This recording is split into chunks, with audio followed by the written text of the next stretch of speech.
Welcome to What the Fuck Tuesday. Notice my big microphone is gone. That sucker had a crash and burn, so I had to run out and get a new one. So I got one that sits on the desk. So we'll see how this goes.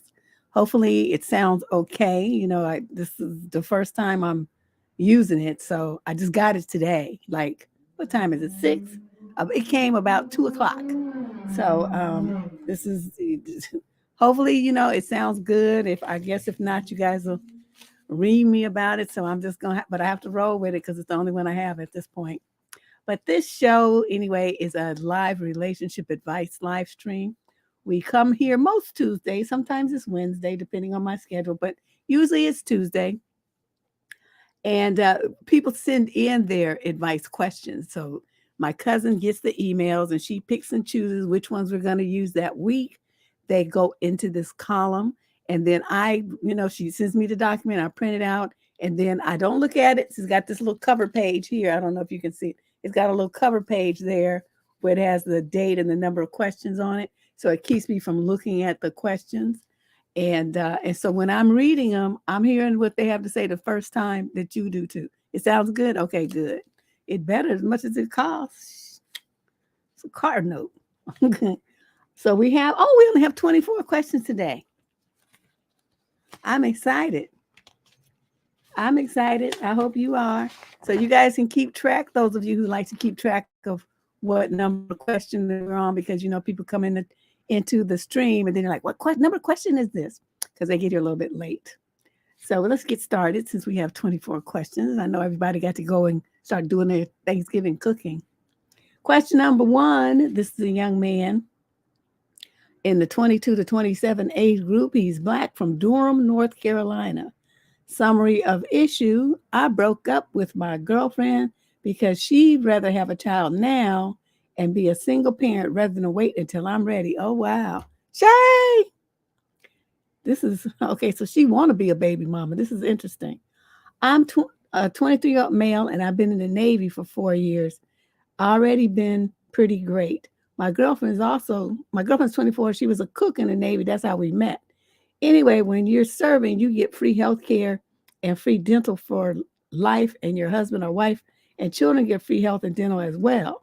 My girlfriend talked to me today about having a child because they'll get amazing benefits from both of us being in the Navy. I told her I don't want children now because I'm still active.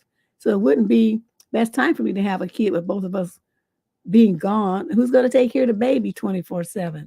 And from my experience, not having a father in the Air Force, it sucks, but not being able to be around with them. She said women only have a short time frame when it comes to having children, which I know. And I said, I understand all of that, but I won't be able to be with our child, and I just be here in the house alone with the dog. I was trying to reason with her, and I said that we can just have a kid, but it would be a year or two down the road, because then I'd have served 9 years and would be asked to be discharged. I told her I think that would be smarter because we'll both be home, but still didn't make her happy. And what I heard her say as she left is, okay, then I'll find somebody who will. I lost my temper and broke up with her on the spot because at this point, it's ridiculous. I'm saying we can have one, but just wait a few years because I want to wait to be gone while my child is growing up, and that's stupid. Maybe I'm wrong for wanting to wait until I can be home every single day, but having an absent father is terrible. I don't want my child to go through what I went through. Am I wrong? Not at all. Not at all. And I commend you for thinking this through and reflecting on how you felt, because so many men seem like they realize how much they hurt. And you know what their stance is? They say, well, I survived it and I hurt, but I got over it. This kid can get over it too. I love your approach. If anything, you're like a young man who thinks ahead, who makes a plan, who has trying to be organized and accountable and responsible. It's such a rare trait these days. So that's why I'm sitting here, I'm stumbling through your letter because I'm like, what? Who is this? What's going on here? What's happening? But, you deserve somebody who's got some better sense. Just to want to be breeding miscellaneous and having a baby just for no reason, and both of you are serving, who's going to take care of the kid? And why should the kid be without both of its parents? That just makes no sense. I mean, I know people do it and all this kind of stuff, but if you have an option not to, then let's take the option. Not only that, you're so young, you're only 23.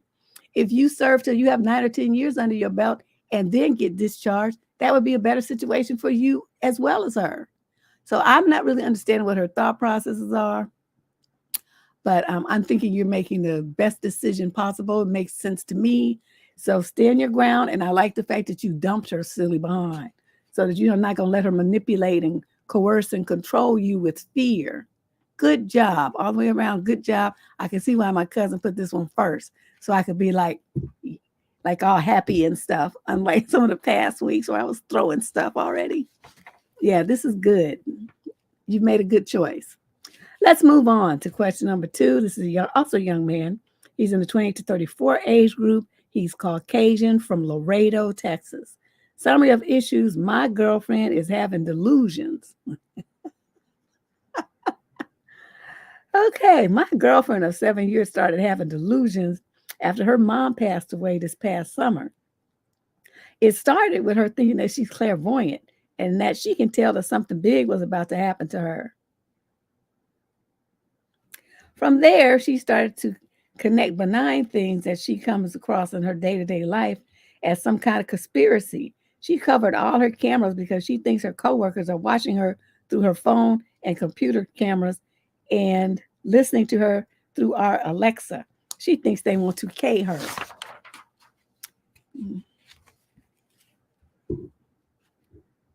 I can't help but think this is the start of schizophrenia. I have an aunt who's schizophrenic, and I don't want to deal with that for the rest of my life. Should I leave her? Our lives are very intertwined, but I can leave with a bit of time. Well, give her a chance and say, look, you sound crazy as a Betsy bug right about now. You need to get you some therapy because obviously the way that you're choosing to deal with the grief of losing your mother is made you go into a tailspin of cray-cray. And so you need some help that I can't give you because I'm not a professional mental health counselor or anything like that. I can't do it. So you tell her that, right? You give her, I don't know, a week or so to make a plan. In that meantime, you're getting your ducks in a row so you can get the fuck out of there.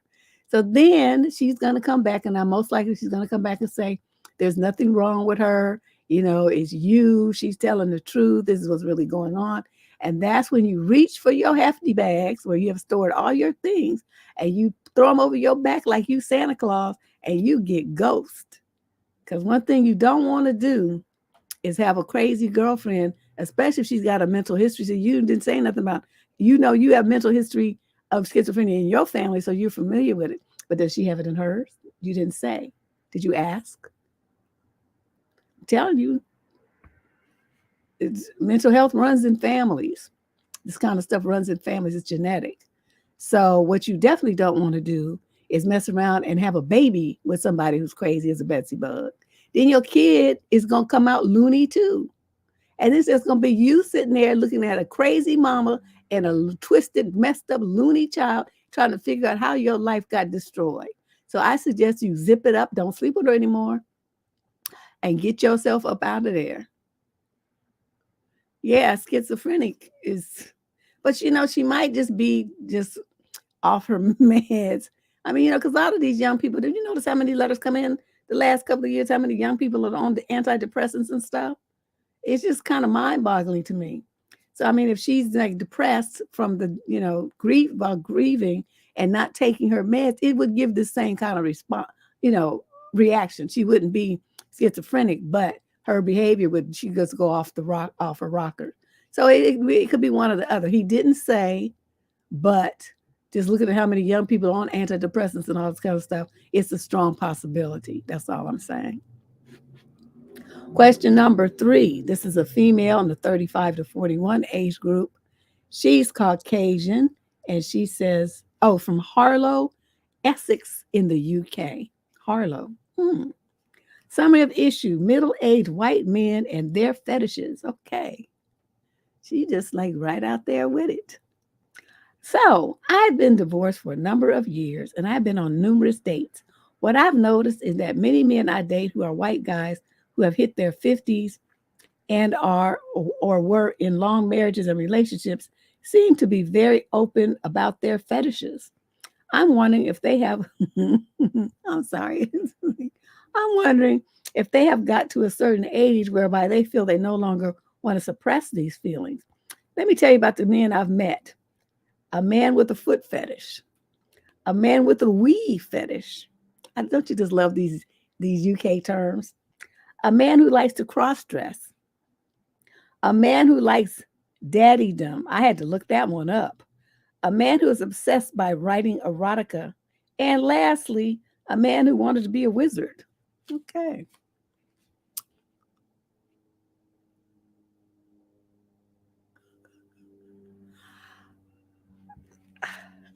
Is it wrong to just want someone who likes changing the oil on his car or who is happy to do the weekly shop? Absolutely not wrong.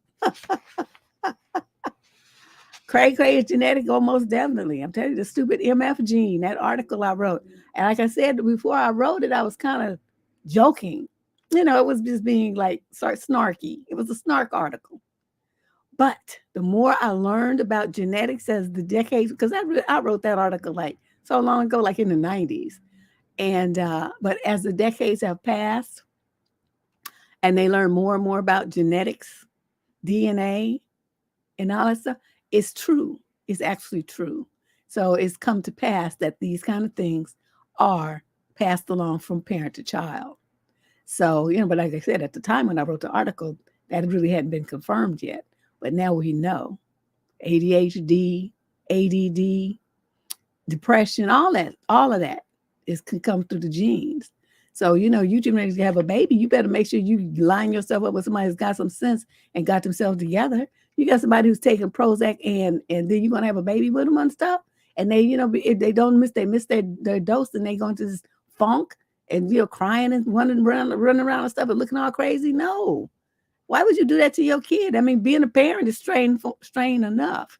But you put that on top of somebody who's not wrapped too tight and, you know, kind of struggling, they just going to have problems. And then that means your kid's going to have problems. So, you know, you got to think with the big picture. Yeah, this poor lady. There's nothing wrong with what you were looking for. And I don't even know how you survived that enough to write this letter. I don't know. What would I do if some man told me that he wanted to be a wizard? I'm trying to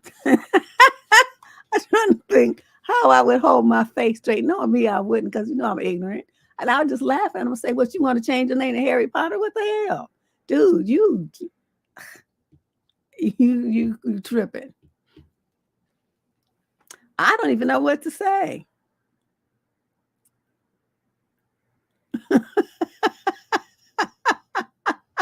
Giggles is crazy. I'm telling you, these people, something wrong with them. I told y'all to stay off them swipey things. It's just unbelievable. Question number 4. This is a male in the 22 to 27 age group. He's African American from San Bernardino, California.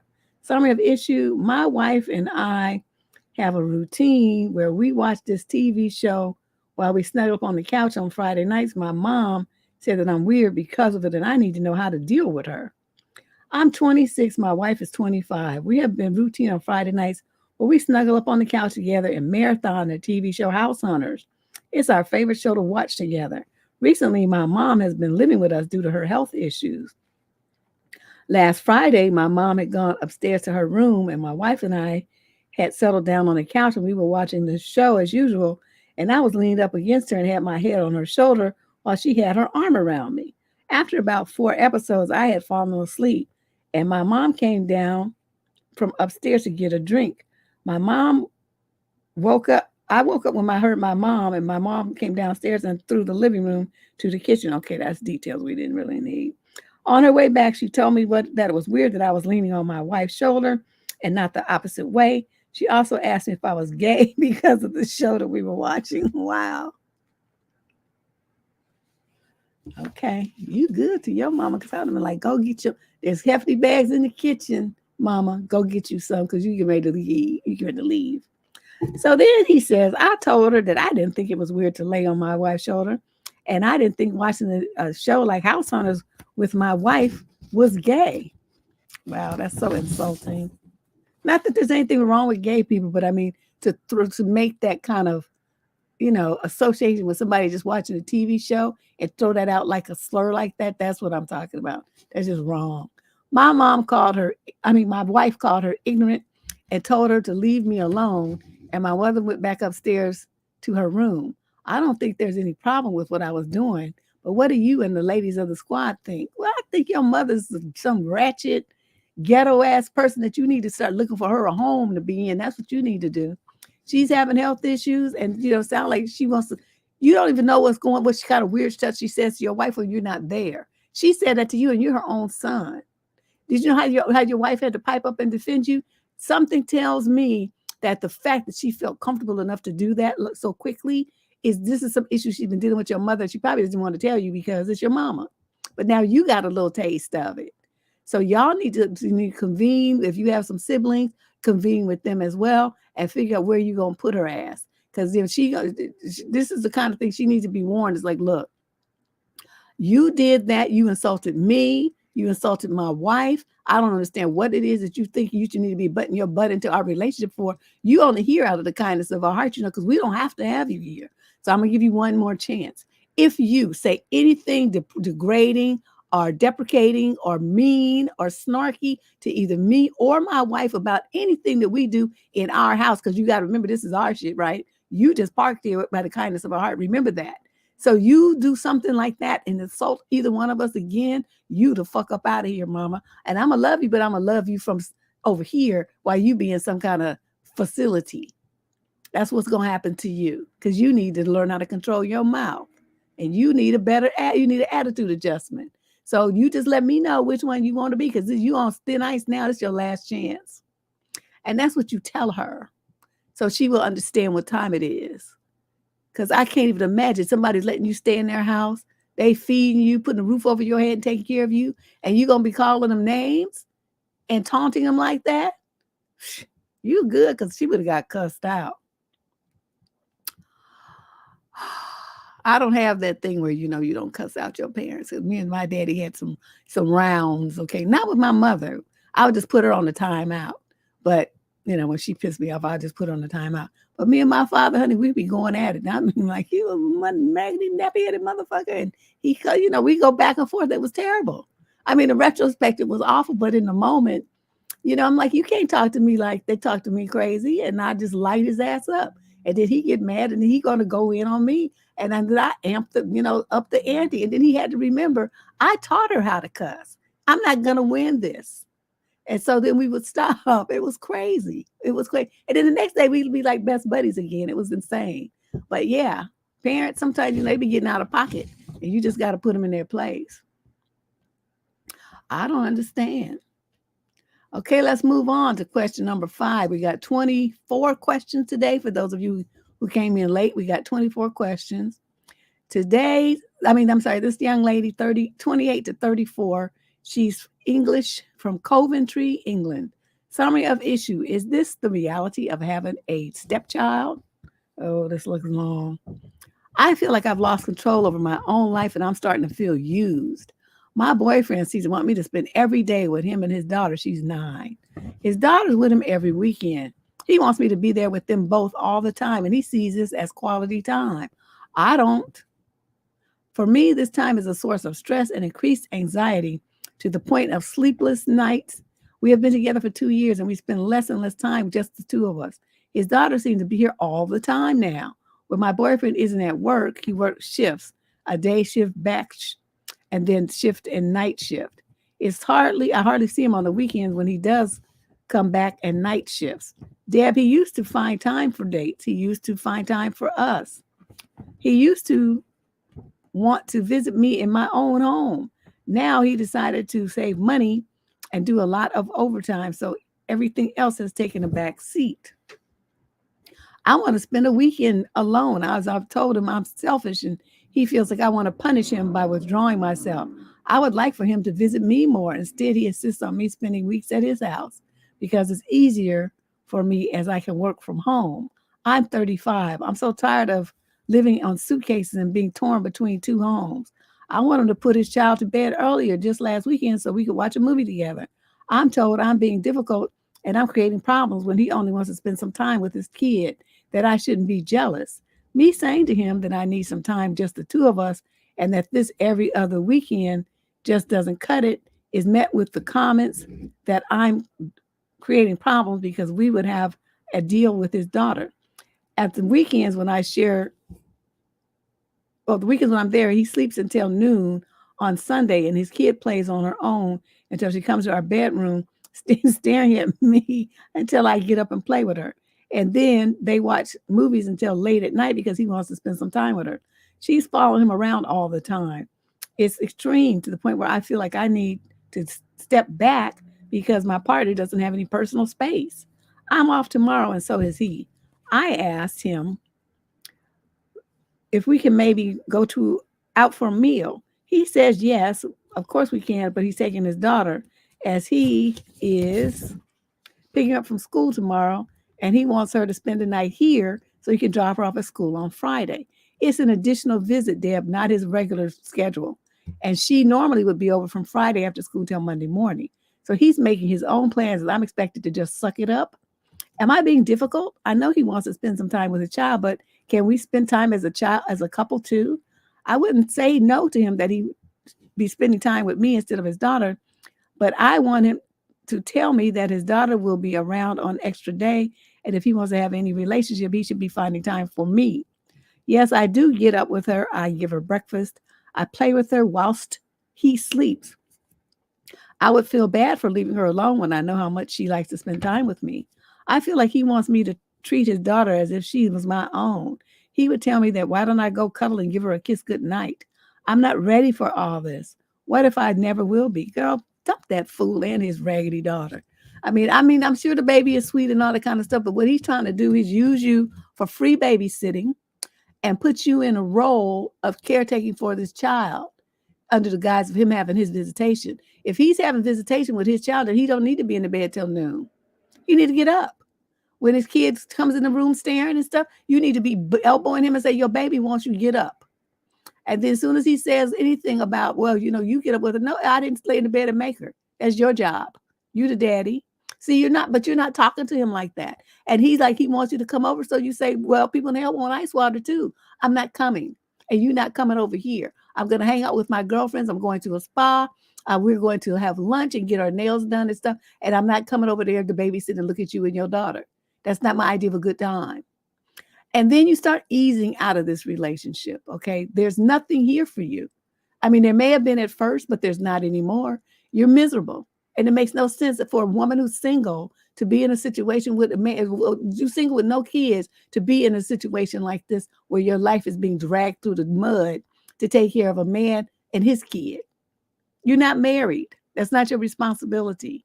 You're not the stepmother. You the girlfriend. Okay, and girlfriends are there for a good time. You need to remind him of that. But like I said, start taking your weekend to yourself. And then he's going to miss you because he'll be stuck there with that kid. Say, I'm not coming over. I'm not coming to any weekend. I'm not coming. And then for the rest of this year, don't go over there.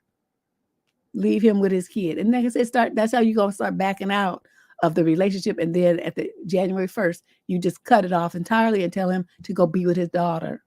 And a lot of people are probably going to hear this and say, oh, that's cruel. She likes her, this and that. Of course the girl likes her. That's not the point. The point is that the letter writer is not the girl's mother. She's not the stepmother. She's not the nanny. She's not the babysitter. She's not the maid. She's not the housekeeper. She's not the driver. She's none of those things. And she's supposed to be his girlfriend, but she's not getting any time. So what is she being a girlfriend to but the baby? That's not what she signed on for. Therefore, the relationship that she agreed to have with this man is no longer being given to her. And that is the signal that it's time to leave. It doesn't matter what how the kid is going to take it. That's his problem because he created that monster by dragging her around all the time into the mix with him and his kid. He want to be with his kid. He should have been with his kids and she should stay at home so he can spend quality time with his daughter. But he didn't do that. And trying to dump the babysitting off in the morning while he sleeps in like he's like some kind of luxurious prince or something. Oh, hell to the no. So yeah, dude is just doing the most. You here for the cray, girl? There's plenty of it. We be serving it up. I'm telling you. Oh, these people in these relationships, I just don't get it. Question number 6, female in the 22 to 27 age group. She is Latina. Hey, Callie. She's from Los Angeles. Summary of issue. My best friend, we're both 22, has become hostile toward me after I said that I would not have casual eggplant with him. What do I do? Oh, he mad. He wanted some tang tang, and you said no, thank you, sir. And now he big mad, huh? We've been best friends for over a year. We met at school last year and became really close quickly. We used to do everything together: grocery shopping, movie nights, etc. This came to a point where people even started thinking that we were a couple. He's done things in the past that have made me think he's interested in me, like forehead kisses, going out of his way to comfort me, picking me up and spinning me around, etc. But in tandem with that, he's also made comments about how he's not attracted to me, or essentially implying that he thinks he can do better. Wow. He said that to you, that negging thing. It's been a stressful semester for both of us with family drama, health problems, and the pressure of being a senior. He's been making some comments toward me lately that are mean, rude, or passive aggressive, and that hurt my feelings. I've expressed this to him, and he apologizes every time. But a couple of weeks ago, we drunkenly kissed. We talked about this morning and decided it was a bad idea to risk our friendship. A few days later, he told me that he was interested in having eggplant with me. We talked about it. He said that he was not interested in a relationship with me, and I told him that I don't have casual eggplant without adverse effects on my mental health. We mutually agreed that it was a no to both. We then kissed throughout the rest of the night. You do all that with your male friends? I don't do that with mine. They might get a kiss on the cheek, maybe if it's like, I don't know, they had a problem or something. I hug them, but that's pretty much it. Now he has been continuously making these comments to me, ignoring me when I ask him to hang out, and just overall being not a great friend to me. The comments have gotten worse since the talk, and despite expressing how they make me upset and him apologizing, it continues. I'm worried that he's lashing out at me because I've essentially rejected him for intimacy. I also think it could be that he's dealing with a lot right now and is just taking it out on me. But I can't keep handling the meanness. It's giving me anxiety and it's affecting my mental and emotional health. I'm not sure if I just let him continue on, confront him, or distance myself. He's my best friend, and I don't want our friendship ruined. It's already ruined. You think of him as your best friend, but he doesn't think of you that way. He thinks of you as an opportunity to get some tang. He was just playing the long game, that coming in the door trying to be friends thing. And then now it hasn't worked for him. And so now he's mad. That's what it is. So he's doing those little evil digs at you to let you know. So what you need to do is say, look, I don't know what's going on with you lately, but I'm not feeling it at all. You keep saying these nasty things to me and acting like an enemy instead of a friend. So I'm going to put you on a timeout. So let's not talk for the rest of this year. You go your way and I go mine. And we'll see at the beginning of the year if there's anything to salvage. But until then, don't come up. I don't want to see you and I don't want to talk to you. And then you put him on block to make sure he can't reach you. Now, before we go further, let me just caution you about something else. If you have a male friend, you don't do anything with your male friends that you wouldn't do with your female friends. That's the rule. So you be tonguing down your girlfriend, then you don't do it with a guy that you call a friend. Are you understanding me? You send a mixed message. So, part of this is your fault because, he told you what he wanted and we drunkenly kissed and then we talked about it and then we spent the rest of the night kissing. But, so what were you doing all that for? You were sending two different messages. And so now you're reaping the problems that you created by doing that. But I guess it's not, it's not like it's fatal or anything. You're just going to have to cut him loose and just understand that, you see him as your friend, but he's not your friend at all. He was looking for an end. And then he had what he thought he had when all that kissing was going on. And then you shut it down. So now he's mad because his game didn't work. His game did not work. And he doesn't know, what to do about it. Okay. But you keep your tongue to yourself and your lips to yourself, and you don't be kissing people that you call a friend. That's reserved for people that you have a romantic relationship with. That's it, and that's all. Okay? Stop this. It's silly. Question number 7, female, 22 to 27. She's mixed race from Montreal, Canada. Summary of issue: I seem to keep attracting insecure and obsessive men.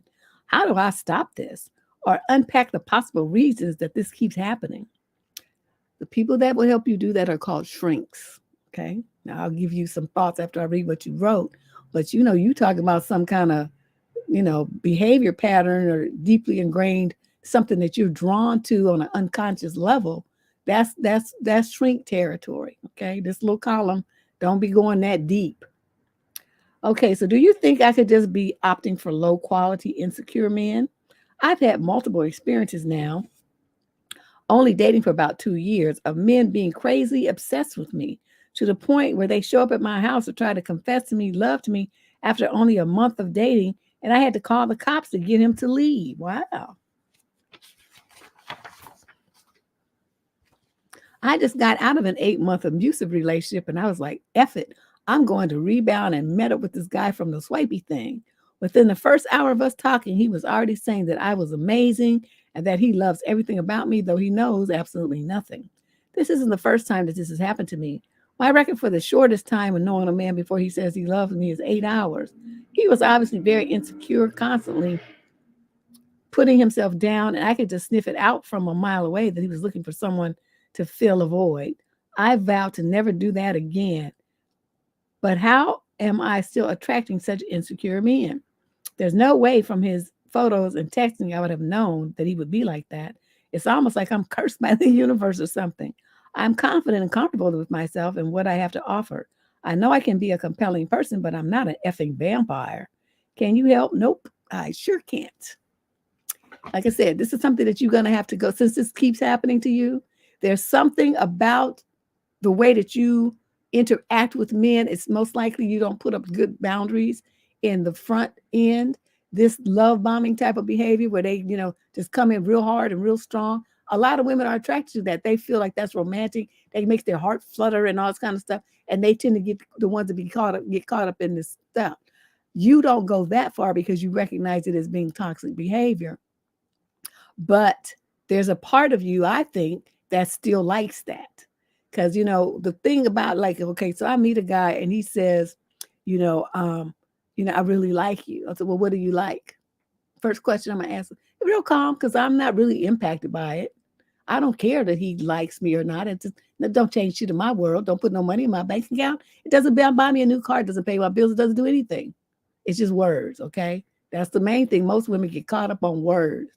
So then I said, well, what is this you like about me? Inevitably, they just start batting their eyes and doing this stare with their eyes. And they say, well, you're just so pretty. Okay, so you are basing this. I'm supposed to go crazy because you like how I look. I look in the mirror myself every day. I know I'm fine as fuck, but that don't have nothing to do with me trying to be in a relationship with you, though. So again, you say you like me. What do you like? And then they sit there because they don't know. But see, you have to ask them these kind of questions. You don't just coast along like a tumbleweed when they start going left with all this romantic drivel and all the stuff here. This kind of stuff, it has a starting point. That's what I'm saying. It has a starting point, and it is our responsibility as women, when they start doing that, to shut that shit down. You don't go along with it. You don't laugh about it. You don't, smile and preen and say, oh, hee, and all the stuff like it's, such a flattering compliment. You don't say thank you. You don't do any of that stuff. You shut that shit down. So he knows it ain't that kind of party over here. Now, as far as the men being having low self-esteem and being needy and clingy and all of the stuff that you talked about, insecure, that's 99.9% of men. They're on a spectrum of it. I mean, some are super, way to the left, and some just show it intermittently. But I have not met a man in my life yet who was not insecure and doubted himself and, was somewhat jealous, possessive, and clingy. I have yet to meet that man. And I've been all over the world. So I'm going to say this is the main thing here. The only thing that you can really do is control yourself. So as soon as you hear these words from them, shut it down. Okay. And then in the meantime, get yourself in some therapy and run this by a shrink. And you guys talk about this for a few weeks and see what they come up with. Yes, casual eggplant. Yes, this is definitely what would Deb do, because Deb ain't, no, we ain't about that life.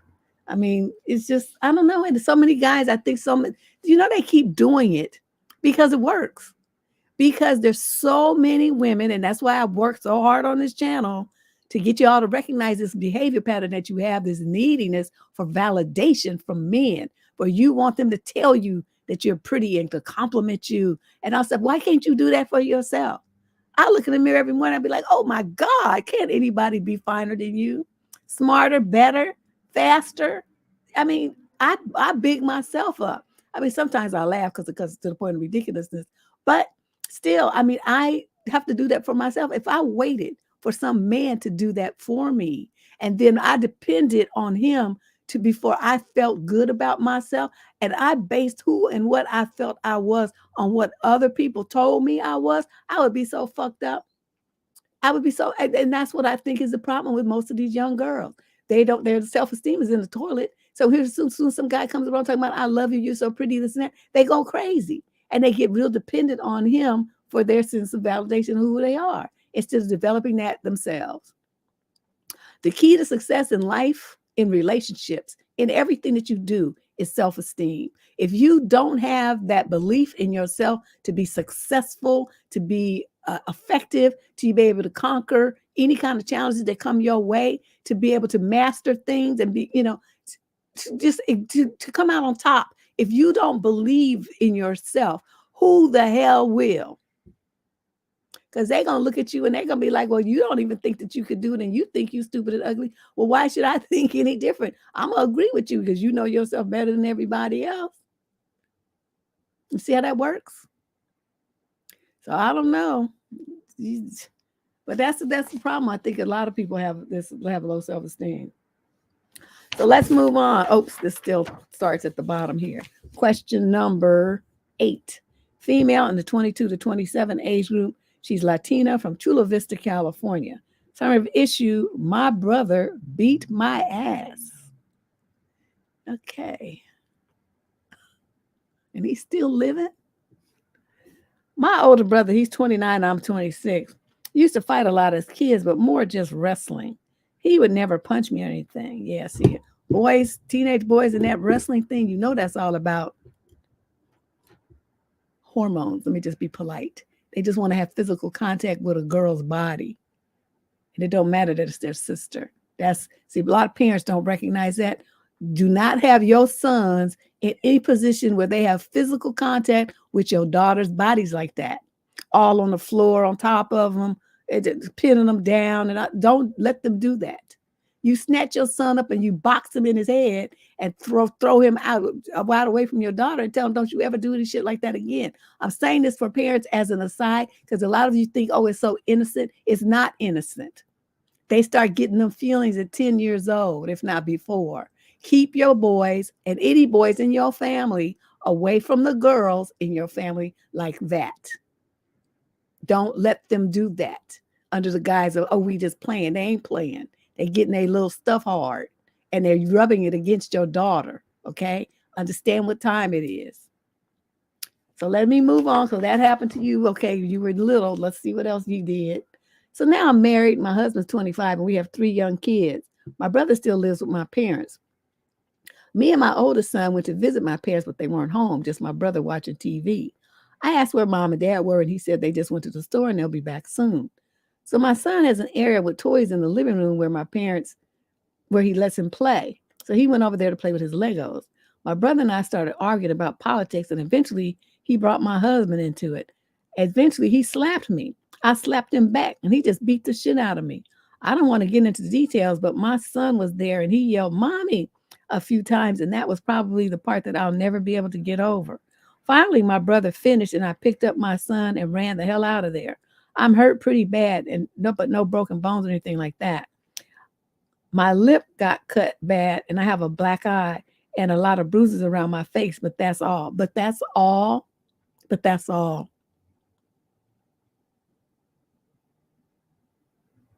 But that's all. Okay. Anyway, we got home and my husband saw me. He freaked out and said, "Oh my God, what happened to you?" And he was touching my face and everything. I didn't want to start drama. So I just lied. I said I fell down the stairs. Stupid, I know. But he wasn't buying it. I still haven't told him the truth. I'm in my room now just cuddling with my youngest child. Girl, I don't want to tell my husband. I'd rather just let it all be and avoid my brother. I don't want to start drama. I know it's the right thing to do, though. My husband always knows what's best. He always makes smart decisions. But how do I tell him about what happened? Ooh, excuse me. I'm going to tell you this. Stop thinking that you started the drama by telling on what your brother did. That's assault and battery. You were supposed to leave the house, get in your car, and call 911 and sit there and wait until the police came and arrested his ass. That's what you're supposed to do.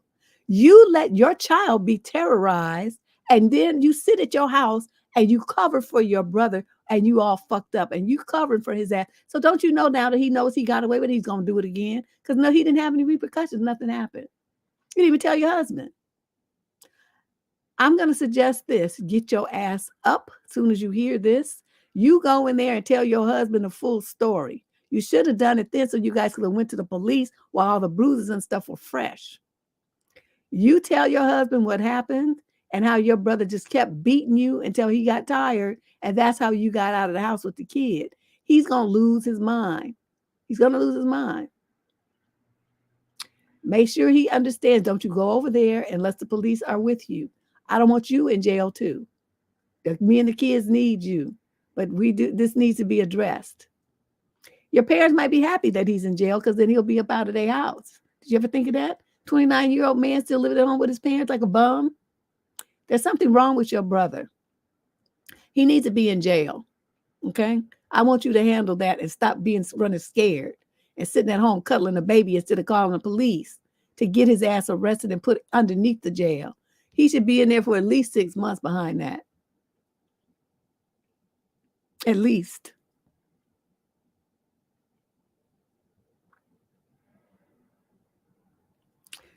Whew, my goodness. Well, he's at the parents' house, though, so she can't really get a restraining order. I mean, she could get one where he can't come to her house, but that means then that she wouldn't be able to go visit her parents. They'd have to come and visit her. They might not really, be able to, but that's an option. But I'm telling you, man, there's no way in this world. I like the fact, though, that he slapped you and you slapped him back, though, but that wasn't enough, unfortunately. Question number 9. Let's move on. This poor thing. This is unbelievable. Who does that to their sister? Question number 9. Male, 22 to 27. He's African-American from St. Paul, Minnesota.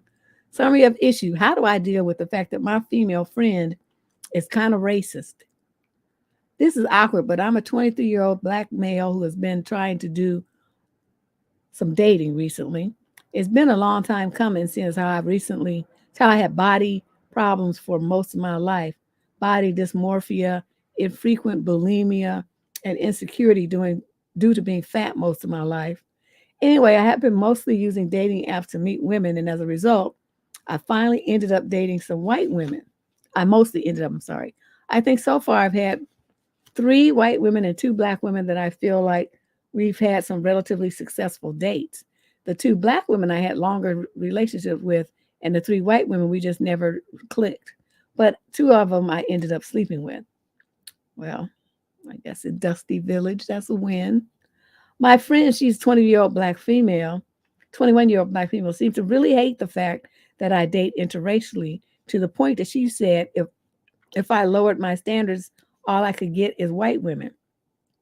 I've expressed the fact that that's really racist because I don't really care about race, but she's very pro-black, and so she doesn't really care.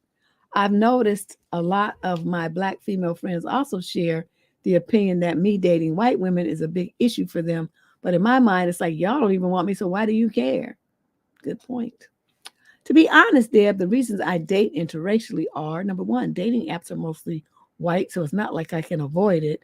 And even though I do swipe on most black women, they rarely match with me.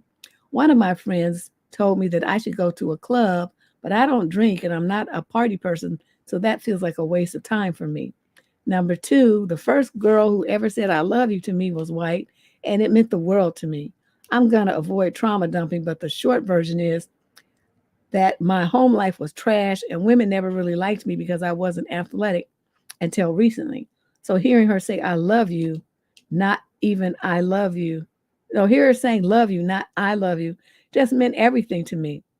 It meant I was lovable. And I suppose I do hold a bit of a grudge for feeling alienated for so long.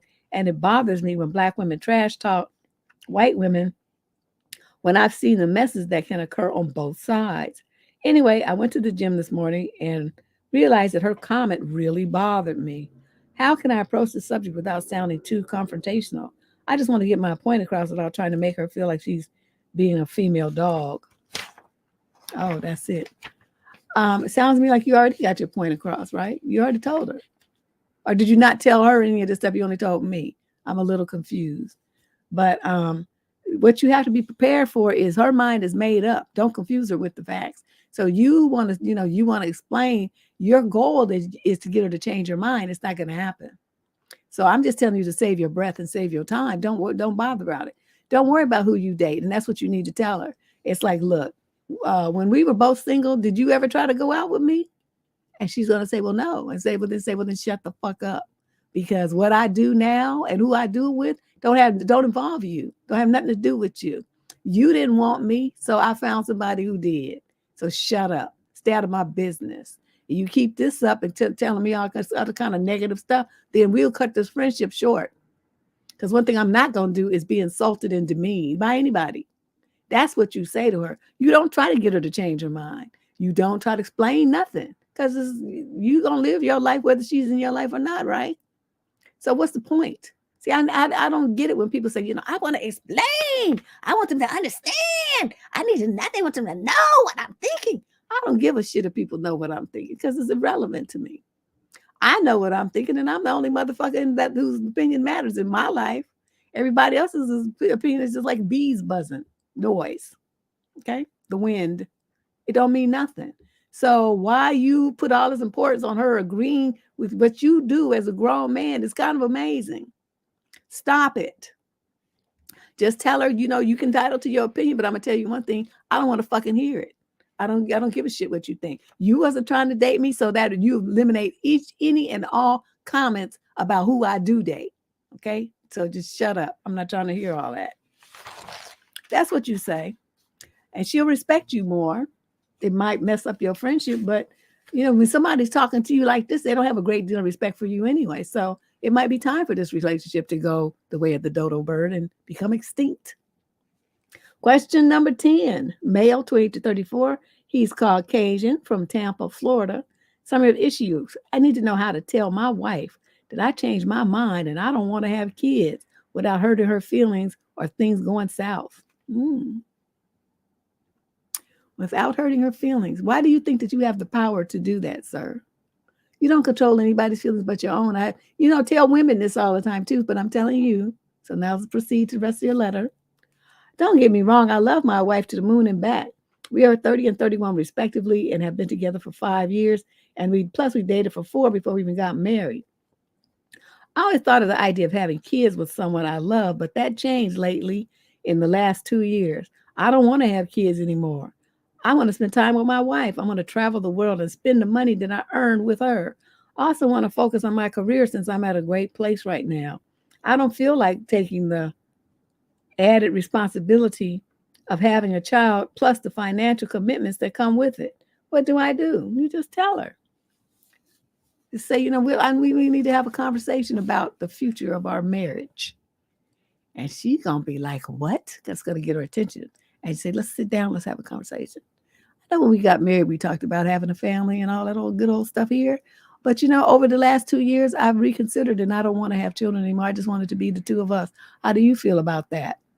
And she's going to be shocked and appalled. She's probably going to make the Pikachu face and be like, what? What do you mean? But then you never know. She might think, oh, my God, I'm so relieved because I decided I didn't want any either. You never know. It's a 50-50 way that this could go. So then you just say the reasons that you listed here because they're realistic. Look up how much childcare is in your area. That's always a reality check for people. How much diapers cost and formula and all that stuff. They was having a formula shortage. People didn't have no formula to feed their kids. It was a nightmare. So you run all that by her and the cost of education and stuff and look at all this money that we would save and have for ourselves to go on trips all over the world. and just, do our own thing versus having a child that I don't really want. I don't want the responsibility. And it's good that you recognize it because, honey, it is more than a notion. And don't have a special needs kid or some kid that comes out like all fucked up. It's bad enough when they have learning disabilities and stuff. Got to get them special schools and special things, all stuff. But then, you get them kids that come out real messed up and they be in wheelchairs for their entire life. Breathing on machines and stuff. No. So, it's something to think about. Like I said, it's more than a notion. And the older you get, the more likely those issues are to crop up. So, run all that by her. And then if you're adamant and she's adamant that she wants children and you're adamant that you don't, then that means your marriage is over. Because she should be free to go be somebody's mama if that's her dream, just like you have the dream of not being nobody's daddy. And I suggest you get a vasectomy to make sure that happens. Because, accidents happen. And then you're going to be somebody's daddy and you're going to be mad for the rest of your life. So make sure you go and get that little snip. You should do it before you even tell her. Just do it because you're making a decision for yourself. She may or may not be your wife, but a kid that would be your DNA floating around on the world. So that it's not like you can just divorce yourself from it. Though a lot of people do, or they try to, but they trifling selves. But you get my point, okay? Wives, you can change. You can have 5 or 10 wives in your lifetime. Your kid is your kid forever. So make a good decision. And I suggest heading to the nearest urologist and getting a snip. Question number 11. This is a female in the 22 to 27 age group from Durham, North Carolina. Summary of issue. Is there such a thing as ethical dating?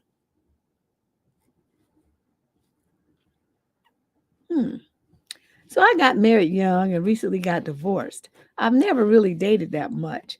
I've really only gone from one exclusive relationship to the next. I'm not sure what the rules or expectations are for dating. I've tried to make it clear that I'm not looking for exclusivity right now. I don't expect it from them either, to be clear. The one guy knows explicitly about the other. This guy and I have been on and off for about 2 years and talk about everything, but we have issues that make a relationship tricky. The newer guy hasn't asked, and I did tell him at the beginning I was not expecting him to be exclusive and we could cross that bridge if we got there. Basically, I care about them both and don't want to hurt anyone. I guess I'm just looking for perspective. I have a feeling I'm projecting or overthinking this. Thanks in advance. Look at my video on this channel called A Pair and a Spare Dating Program. See, right now you only have a pair. You're missing one. You're supposed to have 3 dudes in rotation. Now, you got 3 dudes in rotation because you are trying to figure out which one you like well enough or that fits you well enough that you would, maybe want to have some little dalliance with them. You can't do that if you only have one dude that you always go in a committed relationship with, because that's that mentality. Well, I'm going to make it work. Like every dude that you date, you got to have a relationship with. That's so not true. Most of them aren't worth even 2 dates. 1 date maybe, so you get to find out what a fool he is, and then you cast him back into the water like a fish that's undersized or deformed or whatever, and then you put your hook back out there and you get another fish. There's use. So, one guy knows, okay, that's fine. The newer guy, as an adult, people meet you. Every single person should, if they're too stupid to understand this, assume that you have someone else in your life. Okay. That person that's in your life might just be a cut buddy, a friend, or, an ex that you occasionally tap or something, Anyway, whatever it is, people have someone of the opposite sex in their life. Okay.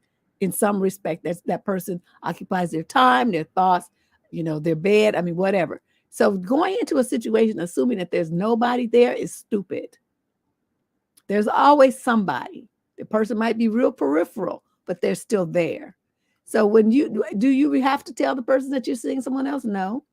Only when they ask you. That's not information that you should be running and volunteering to men that you just started seeing, because he might not be there next week. What do you need to know all that for? What you do is, if he said, y'all been kicking it for a minute and he's thinking that, you guys might want to do something serious. And he says, well, I would like us to only be, to see only each other. and let's see what we could do here. So then he's basically asking you then for a commitment. That's when you say, no, I'm seeing other people and I don't really want that. You reiterate that. Or you say, yeah, this has really been working out great. I wasn't really looking for a committed relationship, but this is okay. I think I would like to explore that with you. Okay, so it's 2 answers. You pick one. But did you need to go around advertising every dude that you go out with? Well, I'm going out with 2 or 3 other guys. No, you don't. Do you think men do that? They don't do that because they have enough sense to keep their mouth closed. It's women who want to be just regurgitating everything with verbal diarrhea and telling all their business. It's nobody's business who you seeing. He ain't dating you, you ain't his girlfriend, and you ain't his wife. So what you do on your spare time when you're not in his face is not his concern. Just if you're going to be sleeping with folks, of course, follow protocol for safety and, get them examinations and whatnot, but keep your birth control tight. But other than that, that's you and your red wagon. Question number 12, female, 42 to 49. She's Asian from New York State. Summary of issue. My close friend has been limiting contact with me for a couple of years, but suddenly she wants to borrow a large sum of money. For many years, we're both in our mid-40s now. We were very close. I helped plan her wedding. We spent time at each other's homes. We did things with our spouses. We took trips together. We were there for each other when we each lost a parent. In other words, we were very close friends. But then about 2 years ago, she began to pull away, not responding to texts for weeks at a time. Calls went to voicemail immediately. On the rare occasion that we did talk, she just blamed it on being busy and promised that we would catch up soon. Then I found out from a mutual friend that she had left her husband. I tried to get in touch with her, telling her I would talk if she needed me, but there was no response. I finally got in touch with her husband just to ask if she was okay, and he told me that I needed to talk to her because he was left in the dark himself. He said he came home one day and she and her adult son and his girlfriend had moved out of the house. I tried to get in touch with her. I texted her sister and her mother. Both of them told me that I would need to talk to her because they have very limited information as well. I continued sending texts and offering my support and a shoulder to cry on, but I heard nothing. The last text I received from her was last Christmas, and it just said, Merry Christmas, nothing more. This year, I tried reaching out several more times, but no response. However, this morning, I received several texts from her looking to borrow $5,000 so she, her adult son, and the girlfriend don't get evicted. She said that she would try to start paying me back early next year. But last I knew, all 3 of them were working full-time jobs. She wasn't very forthcoming about what happened, how it got to this point, or anything. When I tried to ask her questions, she just said that she didn't want to talk about it on the phone. I offered to meet her and talk about it, but she just kept asking if I'd be able to loan her the money. I probably could come up with it, but it would cause quite a bit of trouble. I would have to make some partial payments on certain bills that I have, and I would have to pay some interest on some others. I'm just in conflict about this. If I don't loan her the money, I'm fairly sure our friendship will just be over for good. But on the other hand, I feel like the friendship might already be over. So now I'm here asking for your advice. Should I risk loaning her this money? Am I trying to save a friendship that's already dead? Well, let me just say this. If you was doing a what would Deb do, I would not give her a dime. Number one, how you not going to be in contact with me for years and tell me nothing? Even I ask you what you need $5,000 for when you there's 3 able-bodied people over there. Y'all could work at fast food or something and come up with the money to pay your rent. What's going on here? And there's 3 of them. What do they need a big place for? They only need a 1 bedroom. The couple could have a bedroom and she could sleep on the couch. Why can't they afford a 1 bedroom apartment? I mean, they could work temp assignments with the Manpower, Kelly Girl or whatever, and make the money to make their rent. I don't understand why 3 people, 3 adults that are healthy can't make rent.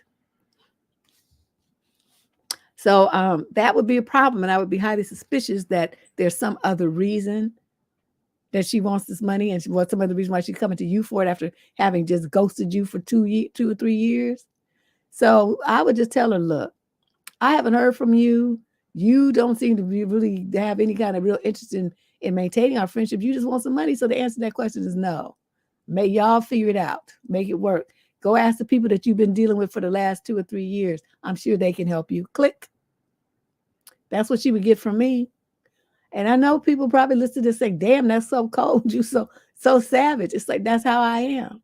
You're not going to be using me like for convenience like that. We're not going to do that. And, when somebody asks you for $5,000, they should be very forthcoming about, the details. Like the details, I'll pay you back. I'll pay you back. Like, I know when I was out, right? Couldn't work, ran through my savings stuff. A couple that I know, paid my bills for me. It came to about $2,500, and they paid for me. And you know what I did? I said, okay, so when I get back on my feet, I'll pay you $200 every week until I pay it off. And that's what I've been doing. It's almost paid off now. So they knew that I was going to be good for it. I mean, I wasn't going to put myself back in a kind of situation where I didn't, I was struggling, but I wanted to get them paid off as quickly as possible. And so that's what I did. But I have friends that trust me like that. And there's no way in this world that I would keep, something that was vital to my life. I was very forthcoming about what happened. They knew about the whole stroke and, the whole thing. So they was involved from day one.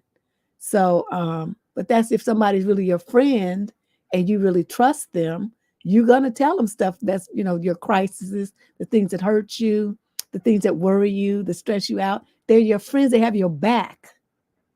You don't play these games like what she's doing here. So you don't give her a dime. Okay. You talking about these changes you would go through. Don't do it. Tell her to tell that boy to get a job, 2 jobs.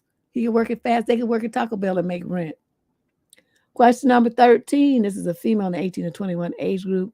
She's white from London in the UK. Some of issue. My boyfriend recently admitted to me that he wants to film women at his workplace in the bathroom with a hidden camera. Okay. Oh, Lord have mercy. Oh, my God. Okay. Deb, I am 21 and he is 23, and we have been together for almost 2 years. He recently admitted to me that he bought a camera a few months ago with the intention of hiding it in his workplace bathroom and filming his female coworkers in there. He admitted to taking creep shots of his coworkers as well. He said he never used the camera and threw it away, but I honestly don't know what to believe. I don't know how I'd even report that to police. I know I should report it to his workplace, but I have no idea how to go about that either. I know everyone. Oh my God, this dude has perversions, but this is just going too far. The worst part is I'm losing my housing this week, and I'm set to move in with him in just a few days. I don't know what to think. I'm sick to my stomach. I'm utterly disgusted. I'm afraid of what else he's done. We've had other issues in the past with him lying and other stuff. What the hell do I do? I can't even look at him. Okay, you had a man who lied to you and other problems, and you stayed in a relationship. So see, this what you're experiencing right now, I can't feel sorry for you. You did that to yourself because you stayed in a relationship with somebody who was a fool, who was mistreating you, abusing you, and lying to you and running game on you, and you stayed in a relationship. And now you just going from your own house and moving in with him, where he gonna be subjecting you to that bullshit on a daily basis. And you had to go all the right to me about what he gonna do at work. You shouldn't have been in his life to where he would be telling you this. So as you caught him in the lie, you were supposed to deuce out. You can't trust the man who's gonna lie to your face like that. And plus, you had other problems too. What are you thinking? What's wrong with you? He showed you his character right there. Did you not pay attention? The man is something wrong with him. Okay, when someone really loves you and wants to be with you and trust you, they don't lie to you like that. This guy, girl, okay, how you do this? Okay, you write an anonymous letter, you type it out, right? And you mail it to the HR department at his job, anonymously, no return address. And you say that it's come to your attention, or someone told you, or you heard it, or he said, I don't know how you're going to do it, and say, that there is a male employee with the initials of whatever, who admitted to having a desire to put a hidden camera into the restroom to spy and take creep shots of the female staff members. I suggest that you go through the facility with a fine-tooth comb to make sure that has not happened, and then do everything you can to protect your staff. And that's it. That's all you say. You send that anonymously, they'll take it from there. Because they're going to look. And then if they find something, they're going to call the police, and then the police are going to run fingerprints on it. And then they're going to look at whose initials are, just say AR. And then they're going to take his fingerprints, and then he's going to get arrested. That's what's going to happen. You definitely get fired too. So that's how you do that. Okay. Your job here, lady, is to protect those women, those innocent women, from this kind of stuff. Your boyfriend's a predator. Okay. Your job as another woman is to do everything you can to protect other women. If we don't protect each other, you, as you see by the way the men do us, that we're just going to be ass out. So get off your rusty butt and do something, and stop sitting up there pretending like you just so confused. When people pretend to be confused, you know what that really is? You don't want to do shit. So you try to cry about, well, I don't know what to do. I'm confused. You're not confused. You know very well what to do. You just don't want to do it. You try to figure out a kind of way you can still make this happen. You can still stay in this relationship, and you can still move in with this freak. That's what you're trying to do. But I'm calling you out on it because no. I'm not saying you can't do all that, but you're going to do it with the full knowledge and admitting to yourself that you have the lowest self-esteem in the world, and you would rather be with some garbage, trash, predator, just freak than be by yourself. Now, if you can admit that to yourself, then go right ahead. Okay? You know, people write to me thinking I'm going to hold your hand and see something like that. I'm not going to hold your hand on that. I'm going to chew your ass out because this is some bullshit and you know it.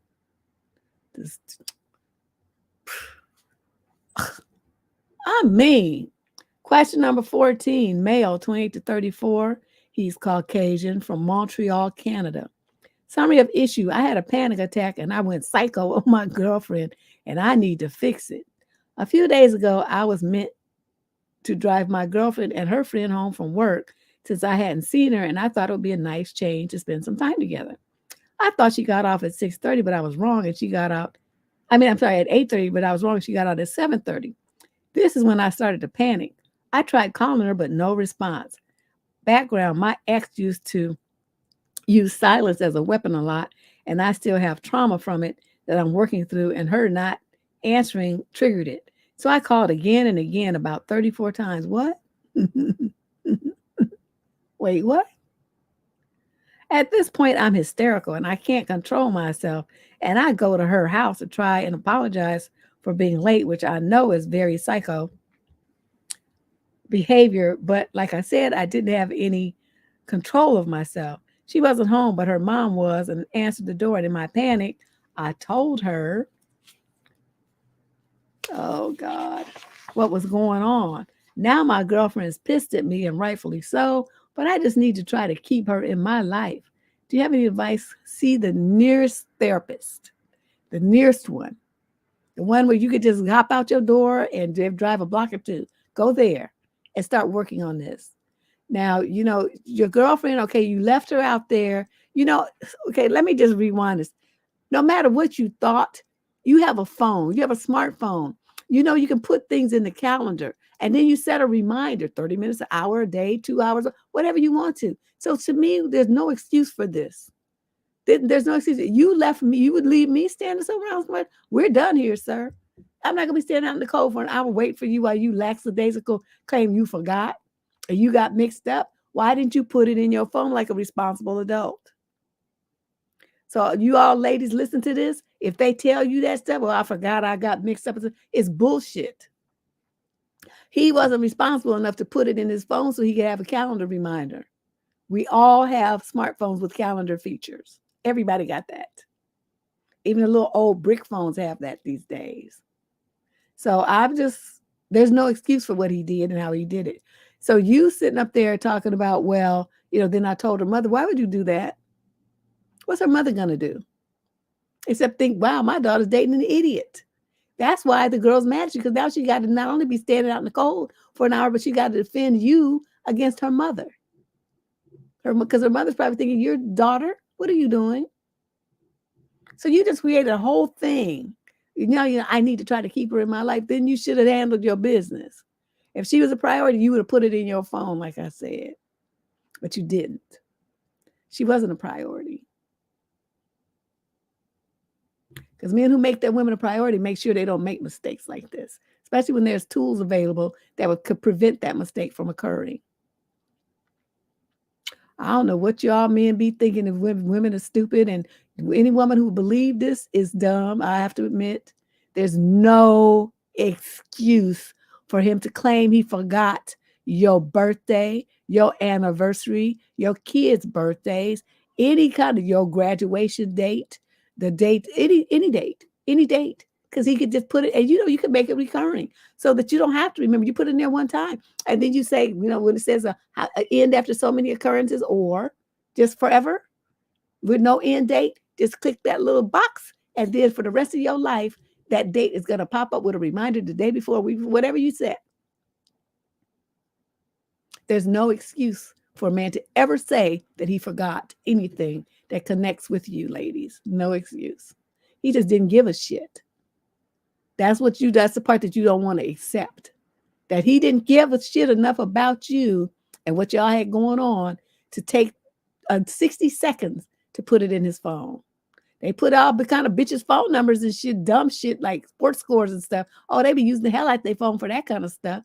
Just surfing for dates and ways to cheat online with, sites trying to pretend they single all kinds of, they can do all of that with their phone. But when it's something concerning you that's important to you, then suddenly they forgot.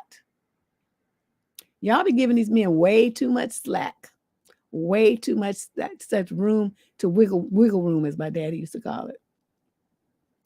You need to jump on when they jump on their neck with both feet. Don't let them get away with not one trick. Okay, let's move on. Oof, girl. Dude, your girlfriend is gonna be done with you. You messed up big time. Question number 15, female, 22 to 27. She's mixed race from Leven, Scotland in the UK. Leven. Oh, that's a nice name. Shay, girl, I'm trying to tell you. Before they had smartphones, my husband used to use this thing. What they call daytimer.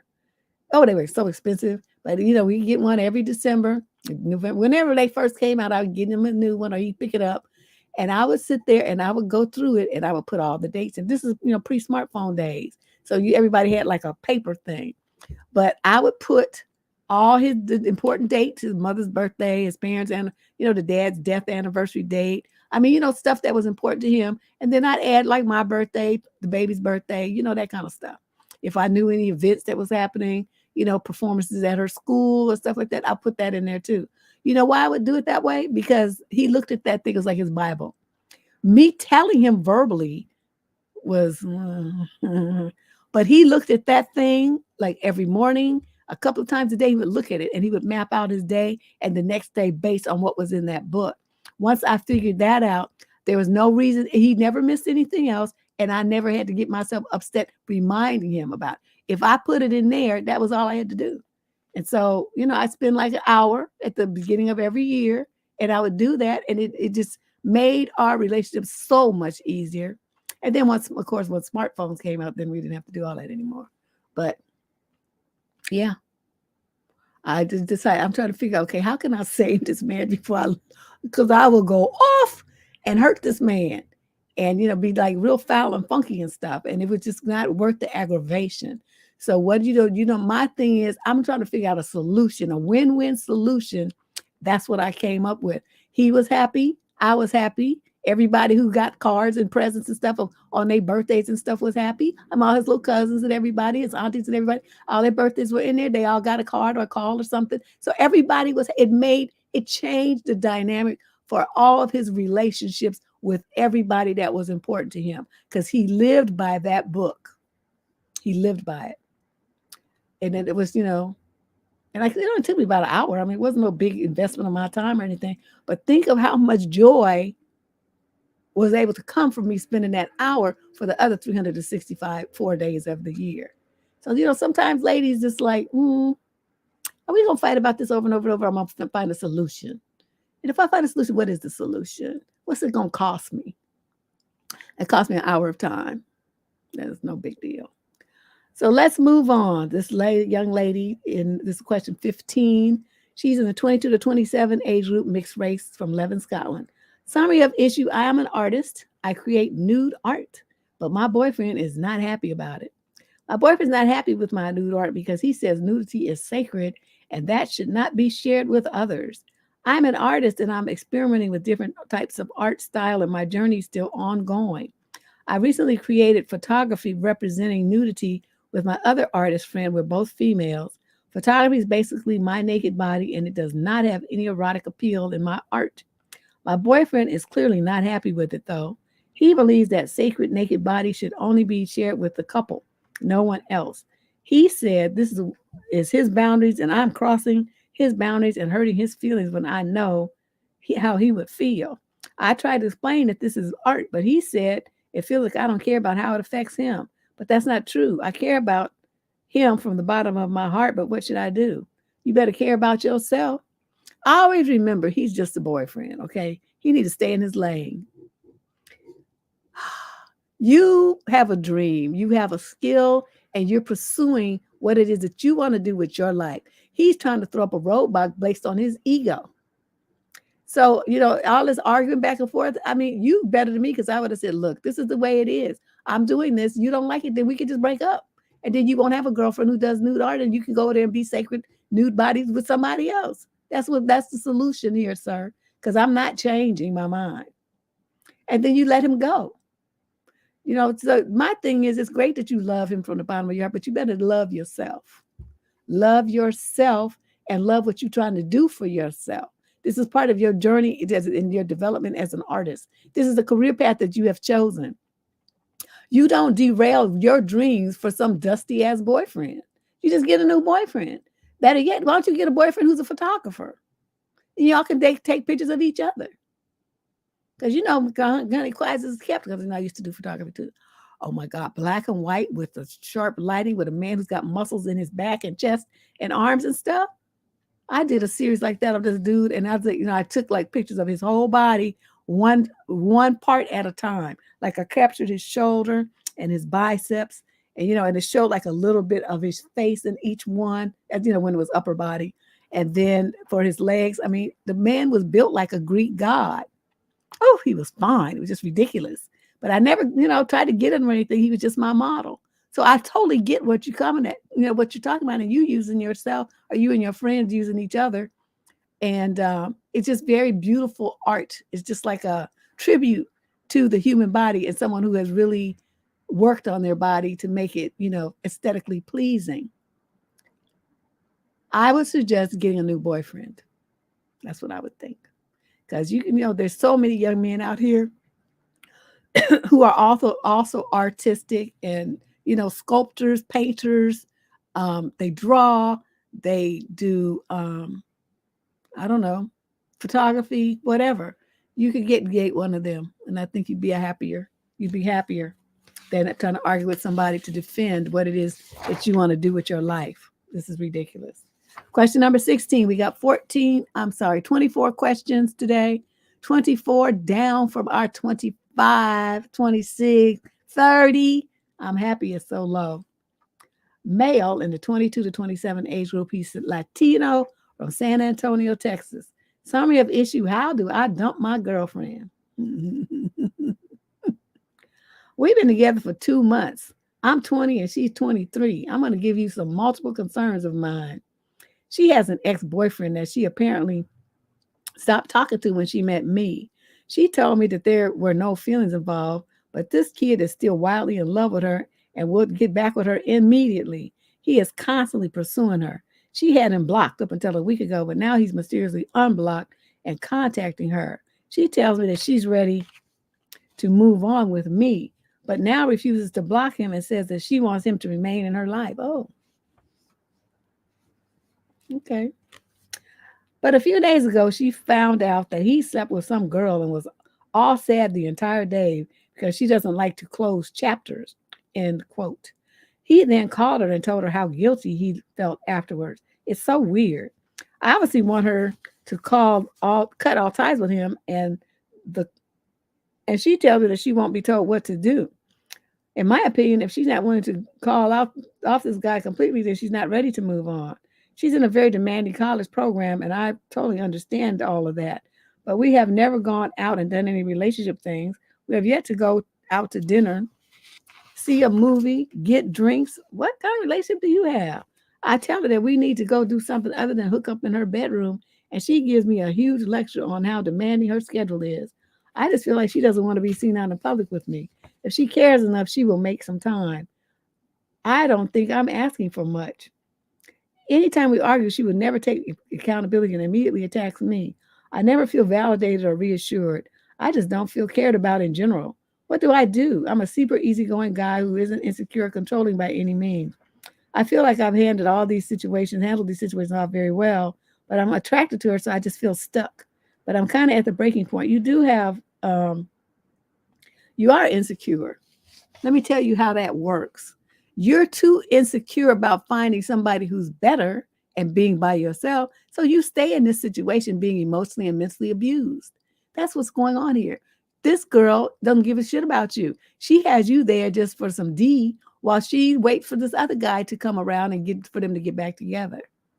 That's what's going on. Everything that you want, you're not getting it, except for some tang. That's all you get out of this deal. She don't want to go out in public with you because she don't want nobody to see you with her. That so she can claim to do that she's ready and single and available and ready to get back together. That's what that is. You want her to cut ties with him, and she says, no, I don't want to close the chapters. That means she wants to get back with him. She says that, she found out that he slept with somebody else and she was sad. What does that tell you? That she wants to get back with him. She was jealous. So everything here is pointing to the fact that this imaginary relationship that you think you have with this girl for 2 months is stupid. Stop wasting your time. Cut her loose and go find somebody else before she just totally disrespects you and rubs your face in the mud.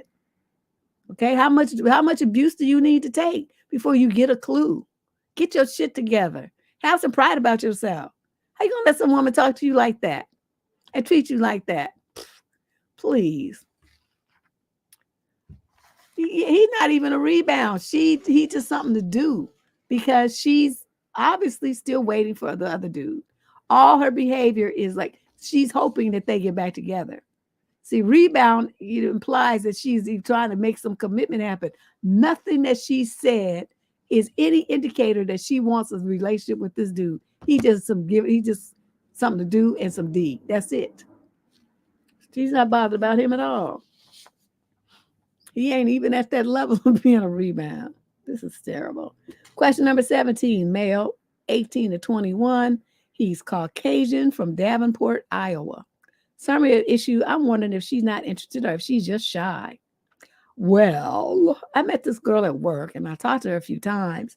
She picks up the mail at my workplace and she always looks down and never really talks to anybody. Before we talk, she would mostly give me a smile. But if after the first time we talked, she says hi more often.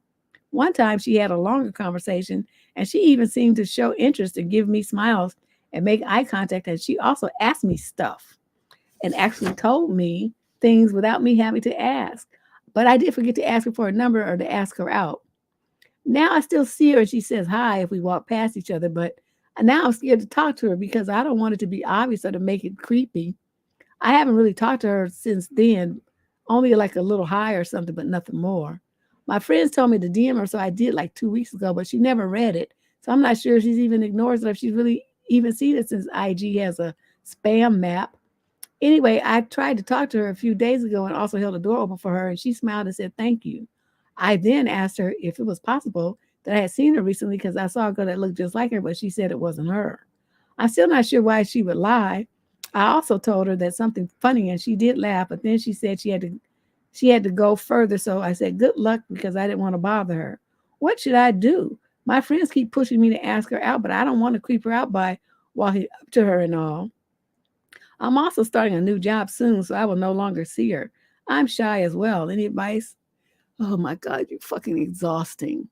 All these signs and symptoms and secret symbols and all the shit you're doing. Dude, if you want to talk to the girl, go up to the girl and say, look, I haven't really seen you much, but I would like to talk to you. Can I get your number? And she only to say yes or no.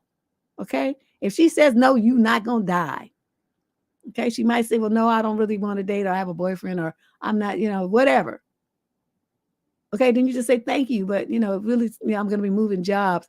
So I just, was trying to reach out and connect with you before I did, because then I probably won't see you anymore. And then you say bye. Okay. And the rest of the time while you at this job, if you see her, you say hi and bye, you wave, whatever, and act like you have some good goddamn sense. But, unless you open your mouth and ask for her number and then call her, then this whole conversation and all this letter you wrote is a waste of both of our times. Get off your ass. There's nothing worse. I just have, these cowardly dudes. Oh, I'm scared. I'm shy. You know what shy is? Bullshit. Shy is what people hide behind when they don't really want to do anything. They want the other person to take responsibility for it so they can be in a position where they can reject the other person. That's what shy is. Shy people are cowards. Because anybody who really wants something, they're going to go after it. And they're not going to hide behind, well, I'm shy. You ain't shy. Shit, even babies flirt. Infants, they can't even fucking talk. And they know how to flirt and engage people. So I don't understand what the hell is you dudes' problem. You guys are supposed to be grown men. And you just, it's just really not sexy at all. It's very unattractive. So get off your ass and make a move. All you have to do, like I said, just go up to the girl. You see the girl all the time and just slide up there and be like, oh, my name is Lando Calrissian and I'm the proprietor of this establishment. Well, that's my favorite line. Billy D. Williams said that in Star Wars to Princess Leia. I just love how he did that. I used to watch that scene all the time. But, anyway, with that level of smoothness and confidence, women love a confident man. One thing we hate is weenies that are scared of their own shadow and hide behind shy. Man the fuck up and do something, okay? This is just irritating as hell. Girl, did you see that scene with Billy D when he had that white cape on and stuff? And Princess Leia, his head snapped around. He was like, oh, who is that? And he slid on over there, James Brown style, and held her hand. My name is Lando Calrissian. I'm the proprietor of this establishment. How may I help you? And honey, yes. He had this smooth Billy D thing going on. Before there was Denzel, there was Billy D. Just in case, you youngsters don't know nothing about all that. You don't know about all that. Okay, so let's see here.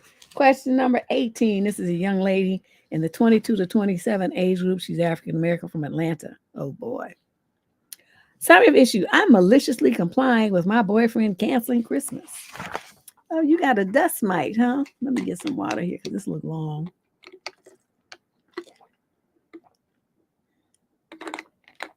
I got this electrolyte water from Walmart. It's pretty tasty.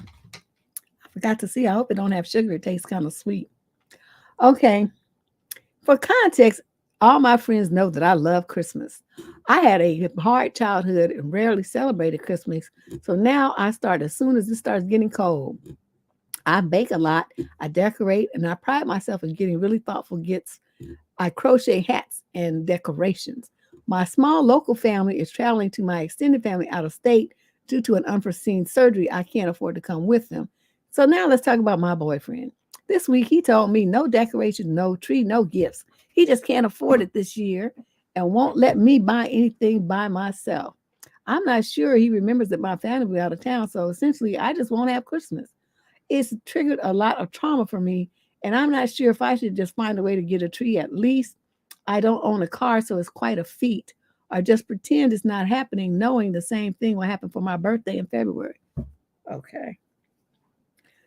It may seem silly, but I am heartbroken that I don't have parents and everyone I love will be halfway across the country. I'm most sad that he doesn't realize how much this will hurt me. So I guess I'm wondering if I should just make it as nice as I can by myself or just let it go and not celebrate this year. No. Excuse me, this stuff. Ooh. Okay, you like Christmas, okay? He don't want to do nothing. That's fine. He don't have to because he noticed the key word here, boyfriend. That means if you want to spend some of your money to decorate the house that you live in with a few Christmas decorations and stuff, you have every right to do that. He don't want you to do it by yourself, but that's too bad. You know, you don't want a decoration and you don't want me to do it by myself. You want too much. You're trying to control shit. So you go and don't you have neighbors? You don't know the neighbors and say, I want to get a little tree. Don't you have some lots around close by in walking distance of your house that you could go and get one? You don't have to get a big tree. I would always get like a little, used to call them the shrub, a little short stubby tree that, because I needed to be low enough that my daughter could reach it, right? We didn't want no, 8-10 foot tree because, then she couldn't really see it well because she was too little. So we would get like a little short tree, and then she would, she could stand there and she could help put them decorate the tree and stuff and string popcorn and all kind of stuff like that. And we would, do it as a family, and it was fun. So, and then, in preschool, elementary and preschool, they always made Christmas decorations, right? So we had decorations for her for every year, and we would put it up there on the tree. And this is when you were in kindergarten, and this is when you were in first grade, and this is when you were in second grade. And, this is the picture of you when you were still in mommy's tummy, and, this and that. So it was a thing. It had like history to it. You should never skip what's important to you for a man. Let me just sum everything up.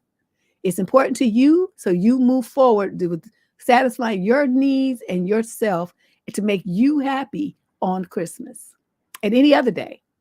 Now, let's circle back to this. He don't want Christmas. You say it's going to be the same thing that happened on your birthday. Why are you with this man? Why are you with a man who ignores you like that? Look at my video on here that's called The Grinch Who Stole Christmas, and it talks about men who steal holiday joy. I don't recommend that women stay with men like that. Not only do they make your life miserable and joyless, when you have children, it makes their lives miserable and joyless too. Get rid of them. If he's not going to be down with it, I'm not saying it's supposed to be important to him, but he needs to be on with the program. Fake it. I'm sure my husband wasn't a big fan either. But just seeing me and the baby so happy, that made him happy. And that's how people do when they love you and they care about you. Of course, that man wouldn't care if we had a Christmas tree and put up one decoration. But he went along with it because, we clapping and singing carols and doing all that stuff and jumping around and excited and putting the lights up and all that stuff. And we were excited, so it kind of rubbed off on him. But that's what people do when they care about your happiness. They do stuff outside of their character because for no reason other than it makes you happy. So you need to reconsider this relationship that you're in. There's no way in this world I would stay with a man like that. So you be a Grinch by yourself. How about you do that? Let's move on to question number 19. Female, 28 to 34, mixed race from Seattle, Washington. Summer issue. How do I best shut down men who keep trying to talk to me too much? Oh, this sounds juicy. I joined a male-dominated hobby club recently, and I like it a lot. But there are some men, we are all in our mid to late 20s, I'm guessing, who keep trying to talk to me for too long, and I want to shut it down politely. I don't mind talking with them in a normal amount, but I do like I do with everyone else. But these few guys seek me out for one-on-one conversations, stare at me and ask me dumb questions about the weather or whatever to continue talking to me. Should I say, hey, thank you, cool, but I'm going to go talk to Bobby and Timmy now. Goodbye. When I've had enough? I don't have a significant other that I can slip into the conversation, nor do I want to lie about having one. How can I get out of them trying to monopolize my time like that? You just tell them, what is wrong with all these weenie ass women? Okay, they've obviously been doing this. Okay, so the next time you go to the meeting and he comes up to you and see, I don't have no problem. Say, okay, you got 2 minutes. And he's going to be like, well, what? It's like 2 minutes because I need to make the rounds and I'm only going to be here. The thing ends at such and such, and I want to make sure I have time to talk to everybody. I don't want my time monopolized by one person. And then he's going to be like, oh, well, let me just let you go then. And you be like, yes, that's a good idea. Thank you. Which is what you wanted, right? That's the solution to the problem that you were looking for. So you're not mad. You skip off into the sunset with a big smile on your face. I don't have no problem with telling men directly what I want. They don't have to like it, but it's not my job to make them like it. My job is to please me. And you stand in my face talking about dumb shit like the weather and the color of the sky and stuff. I didn't know nobody trying to do all of that. So you tell them you got 60 seconds, you got 1 minute, whatever it is that you want to allot. And then you stand there. You can even set a timer on your phone, on your watch. So as soon as they start talking, you press the start. And when the little thing goes beep, beep, beep, you say, well, thank you for their conversation. I'm off now. Bye. And then you walk off. And they're not going to believe it. They're going to be like, oh my God, she really did leave after 2 minutes. I told you, sum that shit up. Let's wrap this up. Let's be expeditious with the conversation. And then that they'll get the message. And after that, they start leaving you alone, which is really what you want. I don't know. I just be like, look, nobody got time to talk to you. I already talked to you last month. I'm not trying to talk to you again. And you ain't talking about nothing, no way. Ugh. Sitting up there using a whole bunch of words and breathing your hot breath on me. Girl, I'm telling you, I think, men, they don't realize how annoying they are. I think most of them think that they are like, just all profound and, Nostradamus and all this kind of stuff. You're stupid, sir. You talking about nothing. Ain't nobody trying to hear all that. And how many times you go tell a woman that she's beautiful and smart and, you really like her and all that. Okay, you said the same thing last week, yesterday, last month, whatever. We already know that. We don't have dementia. We didn't forget. So what do you keep saying that for? That's it. That's the extent of your conversation. You don't have nothing else to say. Get out of my space. Oh, girl. Oh, my God. And they don't want to talk about nothing. Nothing that's mentally stimulating. Nothing that be having you going, that is interesting. I wonder what, wow. That was a good question that he asked me. Nothing that would have you like leave something on your mind. Nope. Bunch of dumb shit. So I'm like, oof. Oh, my God. So anyway, that's what I suggest. Let's move on here. Question 20. This is a young man, the 22 to 27 age group. He's Caucasian from Las Cruces, New Mexico. Summary of issue: I hate texting this girl that I like. I'll withhold my response. I just went out on Saturday with this girl and it couldn't have gone better. She was pretty affectionate right off the bat. She was very sweet and extremely intelligent. I was planning on making a move where we were talking by her car, but before I could make a move, she gave me a cheek-to-cheek hug. I told her to text me when she got home, and she sent a voice not only about 10 minutes later down the road. She told me that she had a great time, and she definitely wanted to see me again. We planned a date the next Saturday, and I'm super excited. However, the way she texts is annoying. She never asks me questions, and she replies almost instantly to mine. Last night, I decided to just pass out instead of replying, and she sent me 3 texts. They consisted of, can I ask you a question? And then about 5 minutes later, she just said, okay, good night. I never opened these until in the morning. I tried to ask her what the question was, and she told me not to worry about it. I really like this girl, but texting her is going to kill me. I just tried texting by mirroring her responses, and she left me on read. Why does she do this? Because you're stupid. She does this because you're dumb. You know why she does this? Because you're a grown man. You don't be texting people all the goddamn time. How you start to have a conversation with a woman by text? Okay, you might have did that when you were 14, 15, 16 years old and didn't know any better. Your ass is a grown man now. You know your phones do make calls. Women don't want to text all goddamn day. We want to talk to our man. We want to hear your deep voice. We want to hear you laugh. We want to hear you say our name. You all just sitting up there texting like somebody got time to be wearing their thumbs out, texting you all fucking night. You tripping. Okay, you don't like how she texting, stop fucking texting her. That's what I was going to tell you at the beginning of the letter. This is a real easy problem to solve. You young people be killing me with this texting people. Just wearing people out with texts. Nobody wants a whole wall of text to call out a conversation. Pick up the fucking phone. Call somebody. It's irritating as hell. Oof. And then get mad when somebody don't want to be texting you all the goddamn night and all the time. Man, you would stay mad at me because I would never text you. I'd be like her. I'm not texting you.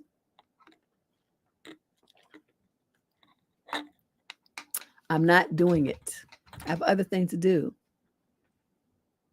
Because you can't do something else while you text.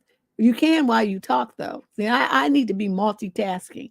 The only time I don't multitask is when I'm doing this show. Because there's just so much going on. It was really bad before Shay came on board. I thought I wasn't going to be able to live stream. I was too distracted trying to keep up with the chat and people asking questions and the trolls, and then read the questions and then respond to. I was losing my mind. It was just making me feel crazy. And then Shay appeared like a ray of sunlight. Oh! And it's been beautiful ever since. My life has been beautiful. But ooh, I'm telling you, them first couple of weeks, months, whatever, that was rough. So I totally understand why someone who's busy does not want to text. You can have a conversation. Okay, let's move on to question number 21. Female, 22 to 27. She's African-American from Carmel, Indiana. Summary of issue: wondering why my boyfriend randomly speaks mean to me. Let's talk about why you randomly stay after he does that. I think that's a better question. But let's read on. To give an example, we were talking on the phone this morning about how I'm going to help him finish painting his rental property this weekend. I asked if he was just painting the ceiling of the laundry room or the walls as well, because I remember there being wallpaper on the walls, and you can't paint wallpaper. Yes, you can. He said he's keeping the wallpaper but painting the ceiling and the wall. I didn't understand, so I asked for clarification. He told me to, quote, use my brain and stop acting stupid. The wallpaper is only on some of the walls. I said I didn't know that because I only saw the place briefly once. And his response again was to, quote, use my brain. What is it with these snappy, disrespectful comments for no reason? How was I supposed to know that? What you were supposed to do, you don't have to know that. What you're supposed to do is cuss him out and say, well, you know what? You could take your paint and your paintbrush and shove it up your ass. Don't look for me tomorrow, because one thing I'm not going to do is lend my energy and time to any motherfucker who thinks he can talk to me like that. Click. That's what you should have done. And then he would have been standing there holding the phone like, oh my God, I just fucked up now. I have to do all this by myself. Because, I mean, you good, because of paint on my hair, on my beautiful skin, on my lovely clothes. Oh, no. He want to paint. He's supposed to get his male buddies over there to help him paint. That's not your job. Your job is to show up with some sandwiches and a beer. Remember, you're the girl here. You don't paint his house. Remember my video, Never Help a Man? This was a perfect opportunity for you to back out of that, because you made a mistake by offering to help him in the first place, or saying yes when he asked you, whichever one it was. That was a mistake. You're supposed to say, why don't you call your brother or your daddy or some of your buddies or something? I'm not doing that. I might break my nails and stuff. I paid $45 to get my nails done. I'm not doing, no. Okay. My job is to look cute. My job is not to get grungy with paint. And then we'll see. So that was the main mistake you made. But the second one is that you let him talk to you like that, and you didn't cuss him out, and there was no repercussion. I bet your silly ass still went over there and helped him paint. Do you think this man respects you to talk to you like that? When people respect people, they don't talk to them like that. So he sees you as stupid, dumb, somebody to use. I know this is going to hurt your feelings, but this is a reality check for you. You don't help men do anything. Now, if that was y'all's house together, y'all were married, well, then, yeah, you could help, because it's your shit too. But even then, like I said, your main thing should be you gonna fix him some lunch and bring some beers and some chips and shit, and then he gonna have his male buddies in there helping him paint. Men should be doing men things. That's not your job. I'm just saying, I'm just like, oh my God. Yes, Shay. Shay, the light. I'm just like, girl, what is wrong with you? This is really sad. Yeah. Why make these snappy, disrespectful comments for no reason? You need to ask yourself, why do I accept this kind of treatment from a man who's supposed to love me? Ask yourself that, and then come up with some really good answers, because I don't think you're going to be able to come up with any. And when you have a situation where a man talks to you like this, it's going to escalate, because, then after that, you're going to become a B and an H, and it's going to get worse, because you didn't check him. You did not make him have any repercussions for talking to you like that. The number one repercussions would have been, well, like I said, you shove that up your ass and you figure it out. Don't look for me, because I'm not coming to help you do shit. And then that would be the answer. Then you don't answer any calls from him. He come call and text you, whatever. You just block it. Turn your phone off. Nobody ever died from having their telephone off. Mine's off all the time. My friends be sending me emails like, girl, I've been trying to call you for a week. Where you been? Oh, I'm the worst when it comes to phone, to the phone. But at least my friends know, they know my habits. They know I lose my phone. I leave my phone in the car. My phone will fall underneath the sofa. My phone, the battery be dead. I can't use the Find My Phone feature. I use that at least twice a week. It's on my little watch thing here. Find My Phone, press it, it beeps the phone. Yeah, I'm the worst when it comes to that. But that's what I would suggest. Rethink your behavior with this man and what you've been accepting from him, and ask yourself why. And I think you'll come up with an answer that you probably is going to make you feel pretty bad about yourself, but it's something that you need to do, because this is unacceptable. Question 22 of 24. We got 24 questions today. Male in the 22 to 27 age group. He's African American from Pensacola, Florida. Summary of issue: I've been lying my ass off. Okay. I'm 23 and I dropped out of college in my second year and started working a full-time job. My girlfriend is still in college, and when I met her 4 months ago, I told her I was still in school too. I told her I went to college when I went to work. I pretended to study. Wow, you just do. Okay. You just. Ugh. I pretended to be stressed about exams. I want you all to hear this, okay? The lengths of which he will go through to gaslight this girl, okay? This has been going on for 4 months, and I feel terrible about it. Not terrible enough, because you're still doing it. I guess I did it because I had messed up last couple of years, and I've been trying to get my life back together. I will go back to college at some point, I suppose. I didn't want her to think I was a loser. I love her very much, but if I tell her that I've been deceiving her like this, she'll be hurt and likely break up with me. Yeah, I would think that would be appropriate. I know I can't keep this lie up much longer, and it'll be worse when she finds out by herself. I thought about just breaking up with her and not telling her, because if she finds out, she'll break up with me anyway. That way she'll be less hurt. I don't know what else to do. College is very important to her and her family. She even broke up with her last boyfriend because she felt he wasn't serious enough about his education. Okay, so then you just commenced to running a scam on this girl to be able to tap that ass and have her in your life. Do you realize what kind of garbage you are? You are trash, sir. This is the worst of the worst.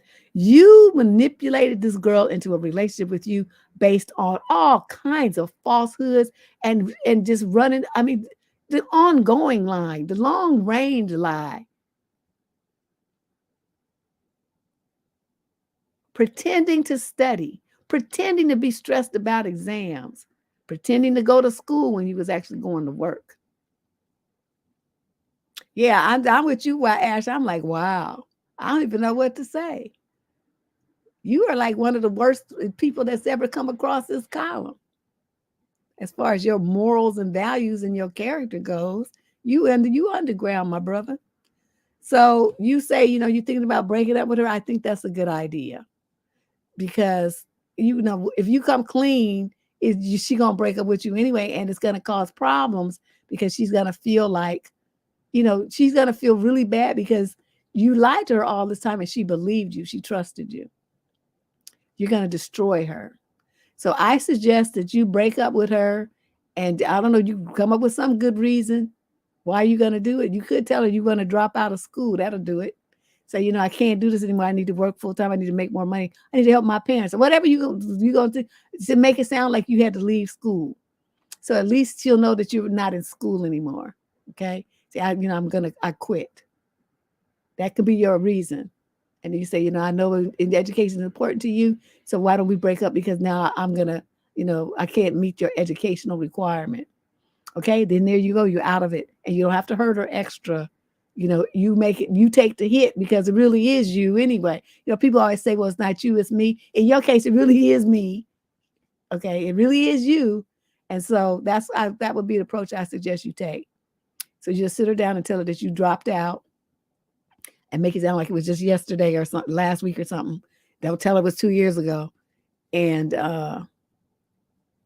that, you understand how important education is to her, and that you don't have a problem with you guys breaking up, because you know that that's not, you won't be the kind of man that she's looking for and her family's looking for her. And then you hug her and kiss her and you send her on her way. Then you go to church and you dip yourself in holy water and wash all them demons out you, or whatever the hell they are, people like to call them, that made you think this was a good idea. And then you vow to yourself that you will never, ever, ever run a scam and perpetrate a fraud on anybody like this ever again. This is just the worst behavior ever. I mean, your parents would know, your mother would know that you did some shit like this. She didn't raise you like this. This is so trifling. I don't even understand how you thought this was something that you should do. But that's how you're going to get out of it. You're going to admit to the truth, but with a slight adjustment on the time frame. Okay? So then she'll be back in reality land without having to know that you ran a scam on her for 4 months, because that's just going to be unnecessarily painful for her. Show her that courtesy at least, all right? My goodness, young man. Oof. These letters today. These people are special needs. Okay, question number 23. Female 35 to 42.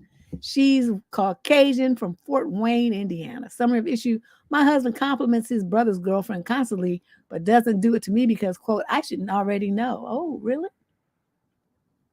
Now your brother feels about that. I'm 37. My husband's 37 too. We've been married for 12 years and we have 2 kids. My brother-in-law recently moved close to us and began dating this girl. She's calling her Julie, who's 27. So you guys are 37. So she's 10 years younger. Okay. She's really nice, very sweet, pretty girl. And the issue is that my husband gives Julie so much attention and showers her with compliments. Whenever she's around, he's so interested in her life. Like, he asks her questions about her job, her hobbies, her family, etc. He always compliments her, tells her she looks beautiful, etc. He does text her. I just don't know what they talk about. You don't know how to get in his phone and look? That would be my first order of business. I usually don't do stuff like that, but I want to know. For context, he doesn't really compliment me anymore unless I outright ask him, how do I look? And even then, he'll generally just say, fine. He doesn't ask questions about my job or anything like that. And I have spoken to him about this. He told me I'm just being ridiculous and that he doesn't need to give me compliments because I should know that he finds me attractive since he married me. He said that he doesn't need to ask me questions about my life because he already knows everything about me. It just makes me feel insecure.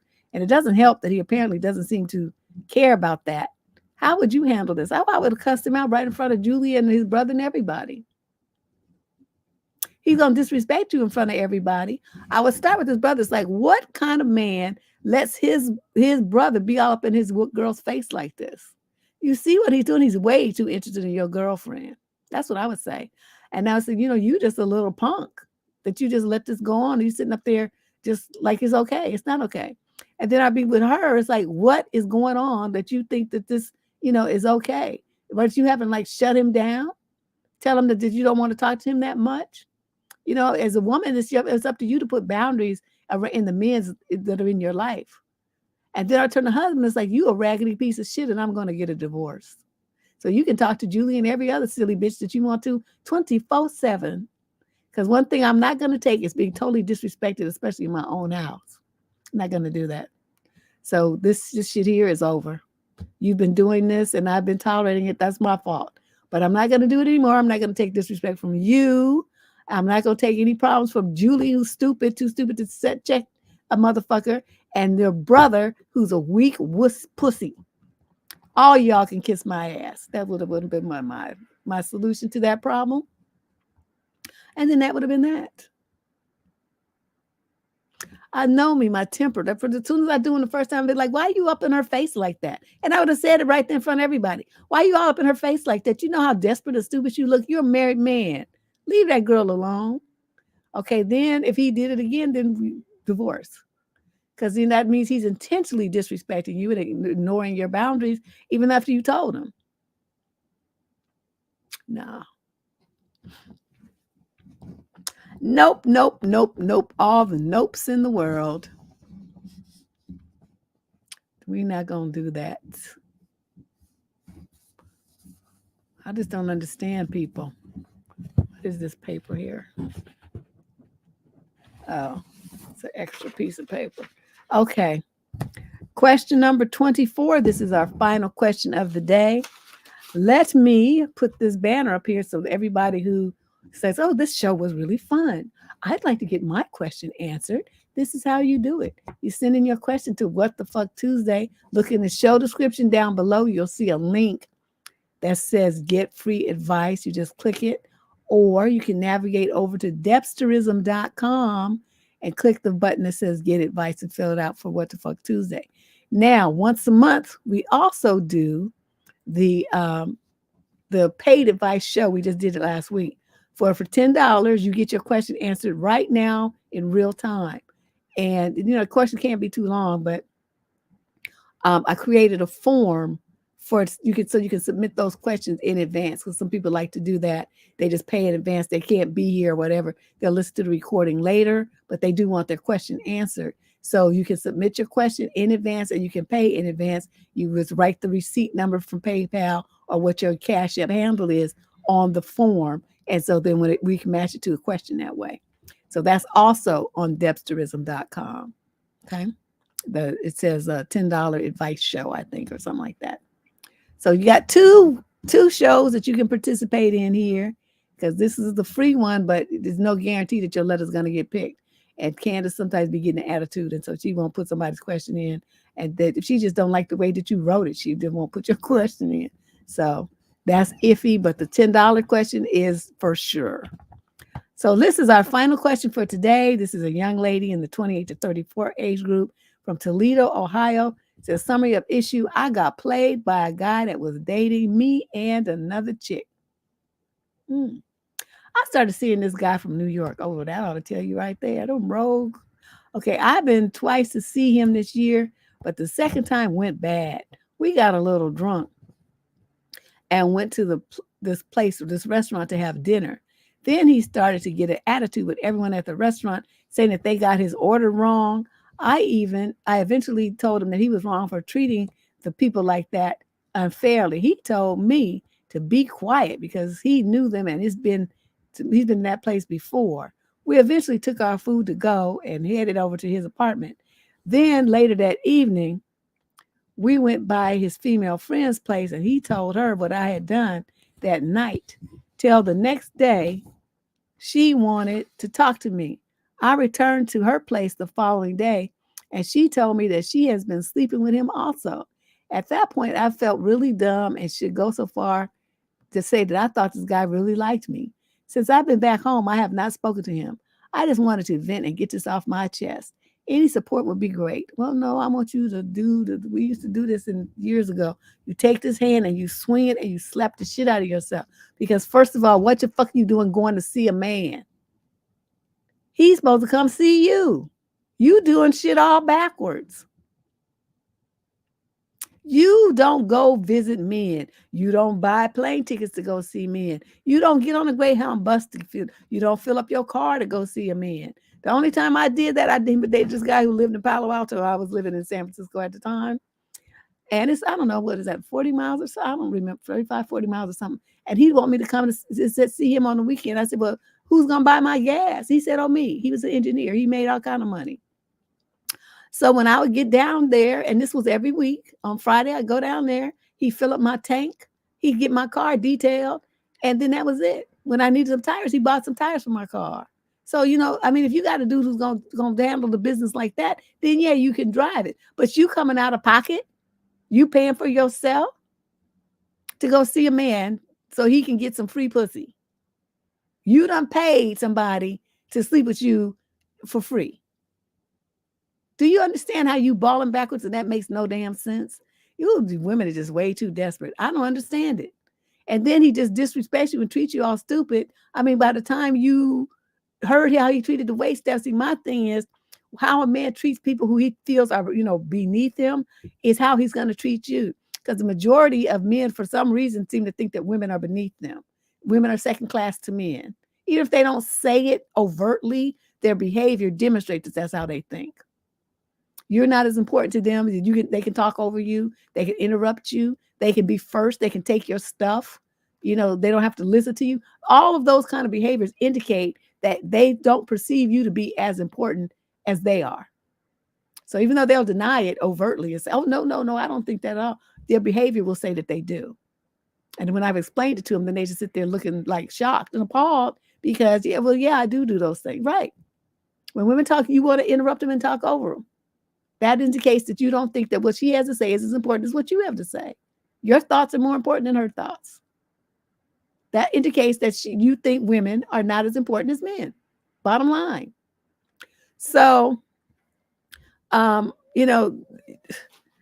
was a major red flag right there. And then number 2, then he gonna tell you to shut up.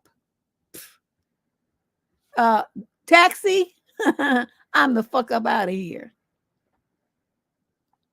I don't know. This is very problematic. I hope you learned a valuable lesson, though.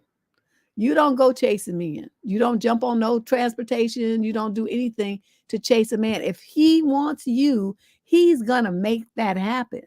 He's going to get his ass on a plane. He's going to fill up his car. He's going to drive to you, take a bus, train, plane, whatever. He's going to make that happen because he is interested in you. You don't chase a man. You don't help a man. You don't do shit for a man. Don't do it. Don't do it. So that, I don't know. It's just like, how many times do I have to say this over the last 30 years? It's like the young women just don't get it. I don't understand who's teaching girls how to act and how to be in relationships. Who's teaching them how to honor themselves and respect themselves? That they have value, that they're important, that they deserve more and better.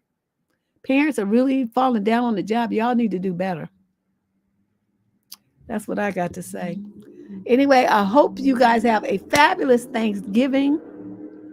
I got to go in here and make this cake, my grandmother's butter cake. I made a big old pot of black-eyed peas. Why do they want black-eyed peas for Thanksgiving? I don't know. But it was requested. I made them. And so, then they're going to have all the other sides and stuff. But I got to go in here and make this cake that has a bake for like an hour in the oven. So I got to get started on that before it gets too late. But you guys, I hope you enjoy your holiday with the fam and everybody behaves themselves. And we come back with stories about, girl, let me tell you about that's when the fight started. All right. So I'll talk to you guys later. Bye. Love you. See you later.